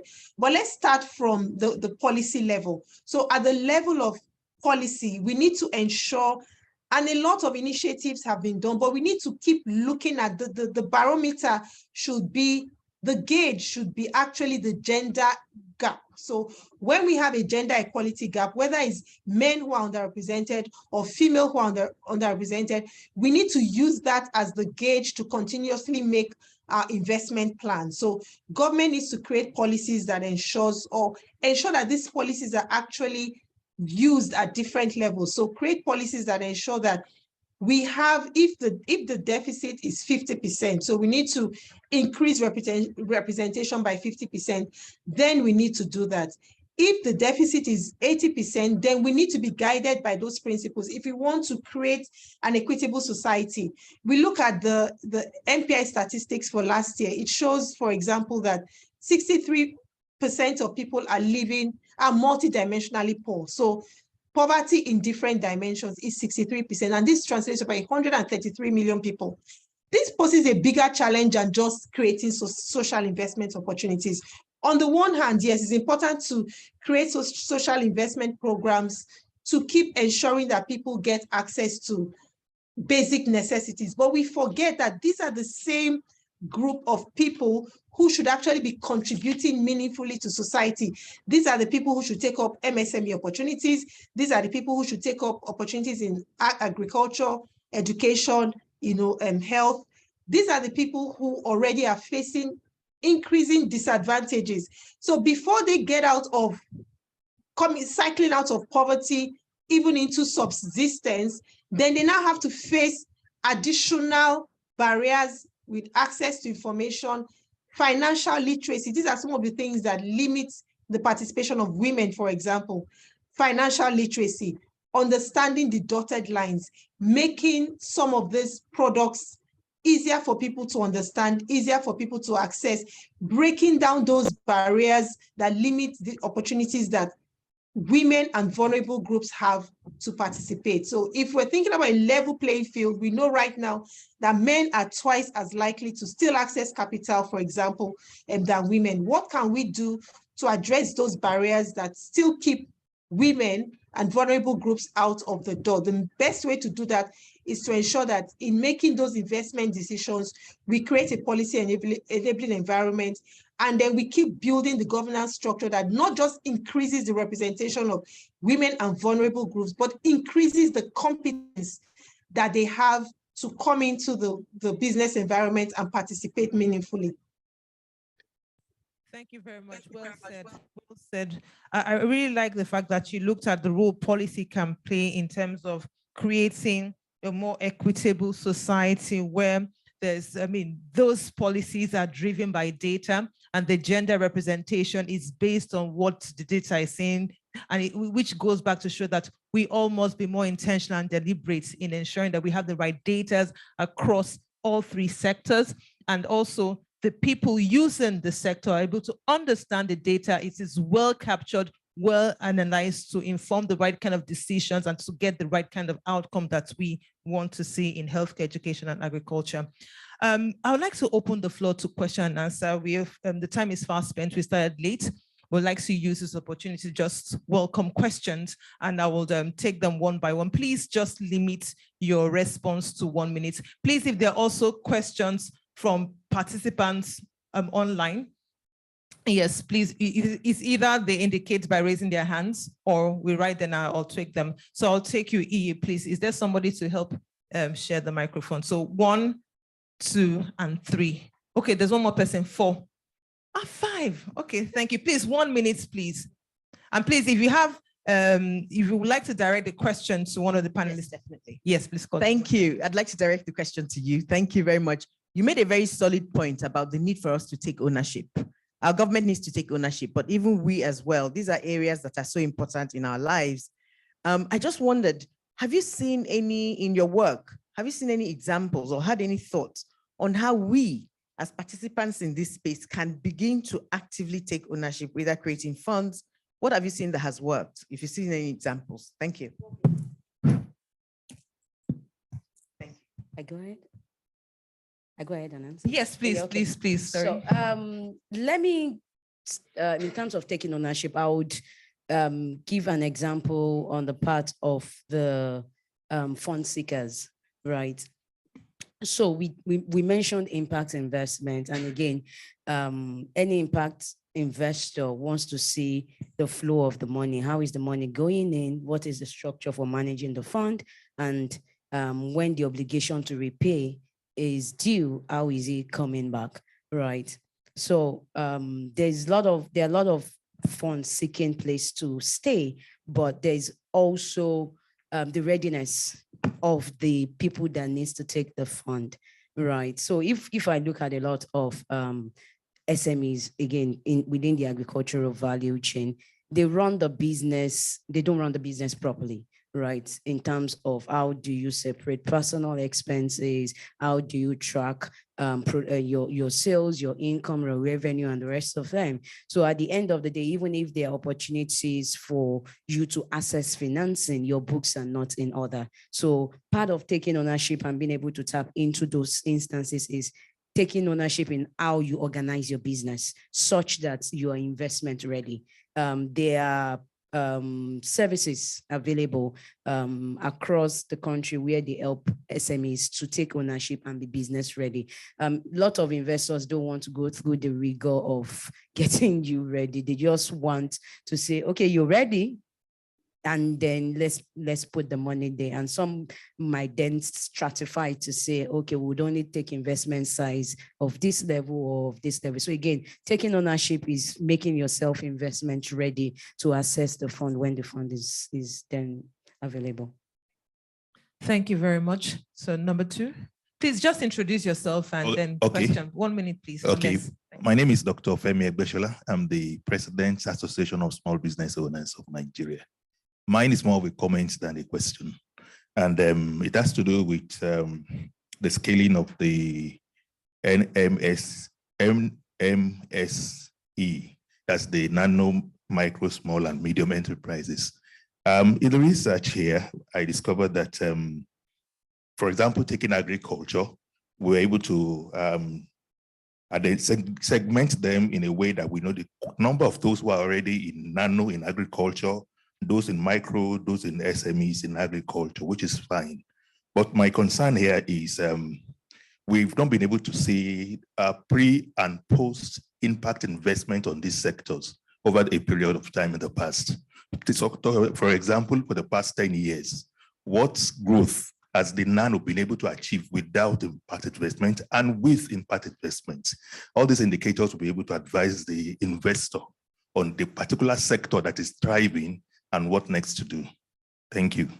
Can I just add something to that? So I think part of the responsibility of those that offer financial services that attract private or impact funding is then being able to create system that measures the impact. I'll give you an example. At AFEX, sometimes in 2000, 2001, we've been doing impacts. Our operations largely, again, when you talk of farming, agriculture, you cannot, food is actually a sector, agriculture is a sector that merges impact and investment together. So bulk of our operation have always been impacting the smallholder farmers and the rest of them. But again, we then had to deliberately design a system right? A framework that then measures the impact to say over this period of time, people that have participated within the integrated value chain, as their life become better, and then, or as it become worse. So if you go online, you would see we have an impact report. We launched the first in 2001. The next is going to be next year, because again, if you really want to measure impact, you can't measure on a year-to-year basis. There's usually that time frame. Impact is usually long-term. It is usually long-term. So there are institutions that, as they are offering impact investment instrument, they are also measuring impact. Again, maybe that also goes to part of being taking responsibility for you to be able to attract funding. You'll be able to tell what the impact of what you're doing to potential investors. Yeah, thank you very much. So next person. Yeah, good afternoon, everyone. And thank you, our panelists. My name is Fatai Olayemi, CEO Nimfaith Global Services. It is very interesting to know that capacity building is not limited to MSMEs alone. That is very interesting to me. If you check what most of EDIs are doing in the country, is actually to build capacity of MSMEs, to be investment ready, like Fontos said. But when it comes to the aspect of the fund providers, as in building their own capacity, I doubt if anything is going on in that aspect. I just want to hear from our panelists, if you have an idea of what we can start to be doing, tilting towards building the capacity of fund providers so that we can have, fit for purpose funding opportunities for MSMEs. Yeah, thank you. I'll call Funto to answer. It's very interesting, because this issue of capacity building actually I had to create a whole department just to address, and I call that department market growth. And yes, the core is to build the capacity of the market. I think, again, maybe it goes back to part of taking ownership, is even when you create those innovative products, or when you create product that supply into the market, you then need to understand that you need to build the capacity. And one of the things that I've also found out in the process of building capacity is that we're in an internet age, so information is available everywhere, right? But one of the gaps I've seen in trying to build capacity, particularly as it relates to what we do, is the localization of those information, right? If you go online, now if you Google about commodity, in fact, you'll be confused and convinced about the potential and the hours of how that sector work. But the challenge has always been within the context of the Nigerian or within the African sector, how do you then localize those knowledge to fit purpose?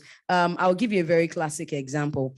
If you want to talk about financing farmers, for instance, right? And somebody goes online, really, most financing structure doesn't address smallholders.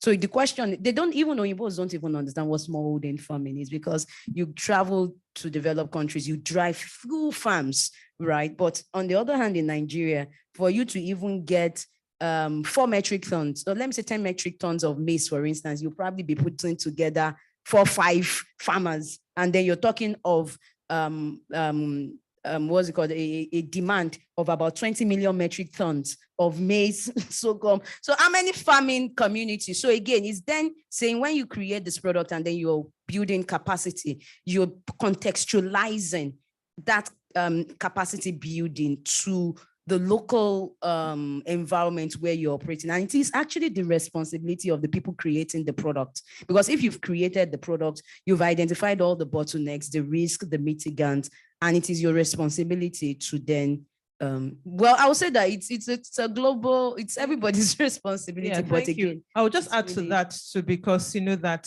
there are many innovative financial products coming out. There are new, forms of investment, like impact investing, and even investors are aware that they have limited capacity. So some of them, are being intentional about learning, Impact investing has, various products. You have social impact bond, development impact bonds, green bonds, blue bonds, community bonds. You have the wholesale impact investment fund, even your traditional private equity, venture capital, are, of course, they are all can be tweaked to be impact focused to deliver some key outcomes, whether in healthcare, education, agriculture, gender, or whatever it is. So it takes some level of learning, which I would say many investors right now are being deliberate in strengthening, their capacities in those areas. Now, impact investing, we are building a community of practice for impact investing, a community of practice for catalytic capital providers, which takes, some, being in a platform like this to learn. So there's that intentionality going out. So it's not only just for, enterprises, but investors. That is why we need to call them out. We need to hold them accountable and force them to do more. Capital needs to do more. So we need to have this very strong and honest conversation. Why are you not doing more? Banking institutions, why are you not giving funds to MSMEs? Why are we not blending the right kind of capital, that can take risk, not to distort the market, but, can help MSMEs to scale? Next person, please. Before we get to the next person, let me just take some comments from our participants online. It's important that we also engage them in this conversation because we're getting very greedy and forgetting them. I'll just take some reflections online. The first is a question, right? Financial services has a significant share.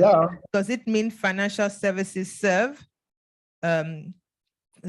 conduit intermediation for investments in other sectors? Struggling to understand this, but will it be helpful to know if it is a problem in getting to know where that money goes? Talking particularly why financial services are not doing more. How can they do more? Where is the money going for financial services? So who wants to answer? Can I give you the opportunity to answer? Then maybe she can add. Yeah, well, I think, the companies in the financial sector, they know where their money is going to. Right, we just don't see the money because we are not in their target segment yet. They know where the money is going to. I think the key questions to ask ourselves is how do we make ourselves more attractive for that capital, right? And that just really speaks to what most of us have been highlighting here. Got to be prepared. We've also got to position ourselves in a way that delivers a stronger story. Right. Most times, storytelling in building a company or growing a startup is just as important as the actual product you're selling. And like the person that raised the question, capacity building to even understand how some of these startups or businesses will evolve over time is very challenging, particularly when you're in an environment where a lot of startups in some certain sectors are just beginning to see the light of the day. For example, take EdTech. Up until COVID, many people didn't even know about EdTech. But in places like India, multi-billion-dollar companies are being built out of the EdTech. We're being built out of the EdTech sector long before COVID. So clearly there's a capacity, deficit there from the financing institutions. And one of the ways we can improve their understanding is really to aggregate information rather than have information put out there as a unit. Oh, TISAS is putting measurable outcomes online. How about several EdTechs come together, pool resources together, maybe under the banner of the NESG or some other kind of, agency to really deliver data that investors can make sense of and use that to make sensible investment decisions. Then we can now see the money flow in our direction. Thank you so much for saying that. I hope somebody in NESG is taking that down. We need to get some of these tech companies to aggregate data that can drive investment. Very important, very key. I'll take one final comment online regarding the PFA, which is, I'm very interested about PFA, so I'll just have to take these questions. Regarding pension funds for non-government-led impact investment, what I think it is a positive consideration. However, we need to be cautious with our recommendations given the risk associated with impact investment. And some recommendation he gave as well is I would recommend that as part of the investment framework, we are pushing, we can recommend that PENCOM should create a new type of fund that allows for this kind of investment, maybe dedicating a certain percentage with full disclosure and for people to opt for those options voluntarily. I want to welcome anyone online who wants to contribute to it, Mr. Para or Doctor, anyone? Yes, thank you. This is Dr. Benson, if you don't mind. Okay, thank you. Please go ahead. Yeah, so what has been said is very important, and you can't understand because of the way we treat facilities or loans or credit in this part of the world. It's important that you don't throw somebody's life savings, pension money into an investment that at the end of the day is not recoverable. So we must be careful with that suggestion of using PFA fund, pension fund funds, pension money in some of these impact investment. We need to do serious profiling before you make such investment in the first place, because it is somebody's life savings. And if the investment fails, so what happens to the PFA? We understand that pension funds are long-term funds, yes, but then it doesn't make it free funds. Commonly, we have an attitude in Nigeria about borrowing, and we tend to treat borrowed money as if it is free money. I think that attitude has to change in the first place, and that talks about education. Now, somebody raised an issue around educating the investors themselves. I remember a few years back, we had to organize a session, in fact, a 2-day session with Sterling Bank.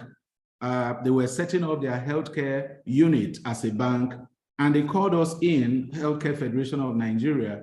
We had 2-day session with them for them to better understand the healthcare industry, what kind of innovative financing we need, and all of that. So I think the investors themselves need to have that type of education more often so that they know how to tailor their products to the need of each sector that they service. Let me rest my case there. Thank you. Thank you very much. I'd like to call on Funto to respond to some of your your responses. Thank you. Can I add to it? I think I'll take a cue for what you mentioned about profiling and also the comments that made. Personal opinion, I don't think there's any need to create any special kind of fund, right? Because even the different stratas of fund that we have, you still have a lot of idle funds. I think just like you mentioned, is profiling the products that you're investing in. So if I take the agricultural sector, for instance, there's a perceived risk or is seen as being extremely risky. And I tell people everything is risky. Sitting down here is risky. Anything can happen, right? But how do you properly identify the risk in each of the vehicle that unlocks the funding? Then how do you ring fence or mitigate against the risk? Take, for instance, if you have the PFA, for instance, again, I did mention that anybody that is an investor is looking at where is that singular point of failure that if things go wrong, this is the person I'm holding responsible. So whose credit risk or whose financial risk am I taking, right? If I look at it from that perspective, and then you've approached the PFA to say, okay, I have this structure and I want to provide input for farmers. Question is, what are the risks involved in the production? You have yield production risk, you have health. COVID made us realize that a farmer can catch COVID, dies, and then inability to pay, and then you then begin to, so how do I also ring fence against that? When the farmer produce and the product of his farm is what he needs to use to repay the loan, is there a ready market where he can deliver his product at fair value, not just for the sake of selling, right? So there's that being able to, again, just as I said, I don't think there's any need to create any special kind of fund. Data that are available already within the ecosystem, just being able to dissection those data appropriately and make them available to the PFA such that they can then profile each of the products and understand the risk in each of those products, and then take informed decision to say, based on the risk profile of these products, I can allocate X percentage of the PFA of the fund into it. And then of course, with the necessary adjusted risk return profile. Thank you. Thank you. So you're saying that we need to make impact investing products more attractive to the PFAs so that they can invest, because we are seeing more PFAs doing more in impact assets. Well, we wouldn't want to call impact investing an asset because it cuts across all asset classes. But for the sake of this conversation, it's important that we present impact investing with data, the evidence base. That is why we're doing this research. So PFAs can look at impact investing as a possible source of investment, because you talked about 15 trillion naira under asset under management sitting in the PFA coffers. Then you have this huge gap in funding, healthcare, education, agricultural sector. We mentioned $182 billion alone, and PFAs are saying, no, we don't want to fund. I think there's something, we need to have this conversation. So we said data is important. Let's have the right data. Let's analyze data. Let's put corporate governance in place. Let's ensure that enterprises have the right capacities and investors can now design the right products with the risk profile to attract PFAs. I hope that was a good summary of what I think. Thank you very much. So I think we need to close. So please, if you're not able to ask your questions, we just please need to. Okay, all right. My madam has told me that I need to let one more person ask. So please just ask a quick question and then we'll close because I'm looking at time. Time is spent. Okay, good afternoon, everyone. My name is Dr. Oluwadara. It's actually a contribution and it's regards to human capacity development. I believe if the government can put policies in place with regards to entrepreneurship education in their institutions, it will help. And it shouldn't be a one-off, one semester course. It should start from 100 level the first year in school. And I think what can be done is you can have multidisciplinary teams from different departments, give them projects that is part of their assessment. And from there, you can get startups that will address most of the concerns that we have. ICANN and BOI are doing something next week. It's a hackathon on SDG ideas. So if the government can put something like this in place, then at the end of the program, they can have these hackathons, come up with startups, put them in incubation programs, would be able to address the issue of the knowledge gap. Because there's a part here talking about scarcity of investable social enterprises or projects. It will address this, and also it will help an average entrepreneur understand the area of bookkeeping and other important parts, and being able to pitch to investors, traction and other things. And the gender gap will also be closed. Since it's a compulsory course in the university, the female students will also have to be involved. Thank you. Thank you very much. We really know that's very important. We need to make sure that entrepreneurship starts, right from the schools, and then it becomes a part of, the populace to build their capacity in entrepreneurship development. Thank you very much. So we've come to an end of this session. I'd like to call on each and every one of you to give key recommendations for investors, for policymakers, for regulators. It is important that we must drive this conversation for impact investing to this key stakeholders. So 1 minute, I would like to I'd like to hear your final thoughts. So I'd like to start with the gentleman on my right. Asai, please, 1 minute thought. All right, so I think first and foremost, investors need to get educated on the viability of impact investments and why it is important, particularly in developing economies, to allocate funds from the investable funds. And we're talking PFIs, DFIs, pension funds, and the likes. And also, secondly, target companies that are positioning themselves as impact-focused organizations need to also realize that the investments that come to them are meant for return. So it's called impact investing for a reason. So they tend to focus a little bit more on the impact and forget about the investing part. So they need to make themselves investable by doing the right things. Corporate governance, setting up their systems and processes to reflect world-class standards, because if you're attracting world-class investors, then you have to be world-class. You can't wing it. You have to do the right thing. Thank you. Thank you so much. Great. So I think my closing remark would be that if I look at agriculture, I would say to the investor, investing in agriculture is not any riskier than investing in government bond. Ghana is a classic example. the economy went bad, the government defaulted on government issued instruments. So any investment can go bad. However, being able to properly profile the risk in the agricultural sector would encourage investors to make that sector more attractive, and then we'll then see the flow of capital into that sector. Also, I don't think we can overemphasize the importance of education and capacity building across the value chain, whether it's the supplier of the fund, or whether it's the user of the fund, or whether it is even on the policy side. Because even on the policy side, a lot of the policymakers don't even understand the operation. And how can you regulate and create policy for what you do not understand? So education is not just for the downstream or upstream, it cuts across the entire ecosystem. Thank you very much. I'd like to call on Dr. Okpara. Please, I would like you to focus on policy now from the aspect of SMED and your closing remarks regarding policy, what policymakers need to do to grow this impact investing space. Thank you. Yeah, thank you very much. I think, as I said earlier on, the impact investment is purely for MSA, so to say. And I equally want to talk on what the lady raised as regards entrepreneurship. The teachers or lecturers at the university will equally have to enhance their capacity on how to teach entrepreneurship to students, right from the primary school, secondary school, and university.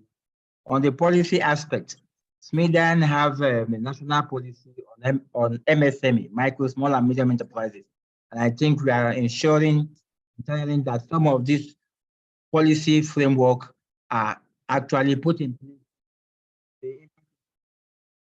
We'll equally look at it from the sectorial angle, at education, agriculture, health, and so on and so forth, in terms of the impact of some of these sectors. And part of the policy too is to enhance the capacity of the MSMEs. We raised this previously as regards the MSME, and people talked about the capacity of the funders too. When we're talking about import funding and export funding, banks previously have the knowledge of import funding, but they don't have the knowledge of export funding. So these are areas that will have to enhance their capacity. Thank you very much. Thank you very much, Dr. Okpara. I'd like to go to Dr. Benson. Your final thoughts, please. Thank you. It's been a wonderful session. I think one of the things we are also doing in the healthcare area is the fact that we are aggregating ourselves into networks such that the fragmentation you see in the market right now can be bridged. We want to be able to aggregate ourselves in such a way that we have larger pool of service providers coming together so that we will be able to have a platform. That platform will not only be for education of our members, it will also be a platform for collaboration among practitioners. And the platforms we're creating is also to enable us, build that critical mass so that when you're talking about impact investment, you'll be able to attract the sort of finance that is required. If you go to a lot of the DFIs, they will tell you that they operate within a certain threshold. And if your investment requirement is not within that threshold, they simply decline your transaction. So one of the things we're doing is to aggregate ourselves into a body of practitioners that will be able to assess, reasonable funding that will change the narrative in the sector. Thank you for having me in this session, and I'm grateful to have been a part of it. Thank you very much. And last but not the least, Dr. Osasuyi Dirisu, your final thoughts, particularly with a focus on investors, policy, and also MSMEs. Thank you. So, I think if we all agree that achieving the SDGs, which right now is really we're really behind with that. But if we all agree, there's a consensus that achieving the SDGs is the goal for our country. We know that gender equality underpins all the SDG goals. So when we begin to now think about impact investing, equity, social justice, and inclusion must be underpinning principles.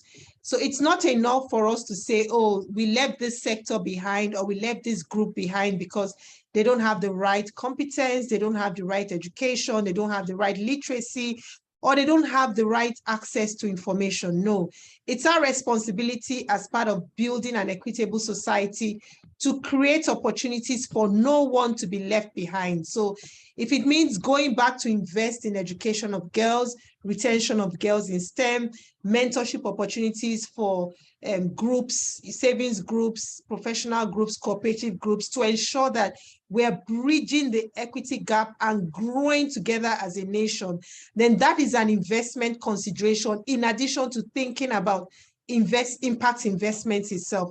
Let us invest keenly in ensuring that we're taking everyone along in building a society that we'll all be proud of. Thank you very much, ladies and gentlemen. We've come to an end of this panel discussion on investing for impact in Nigeria, a deep dive into education, health, and agricultural sectors. I'd like us to appreciate our very knowledgeable expert panelists. Thank you very much. Thank you. Thank you.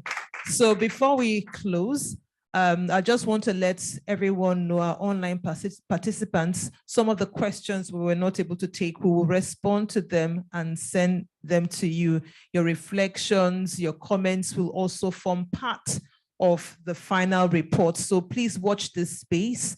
The report will be launched on the 31st of October at the annual convening on impact investing. We have your contact details. We'll share them with you and warmly invite you to keep being a part of the conversation on building impact investing in Nigeria.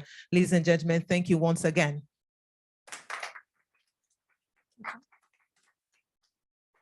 Again, thank you all so much for joining us. We'll be having pictures outside with the panelists first, and then everyone, if you could please join us after the panelists, would really appreciate that.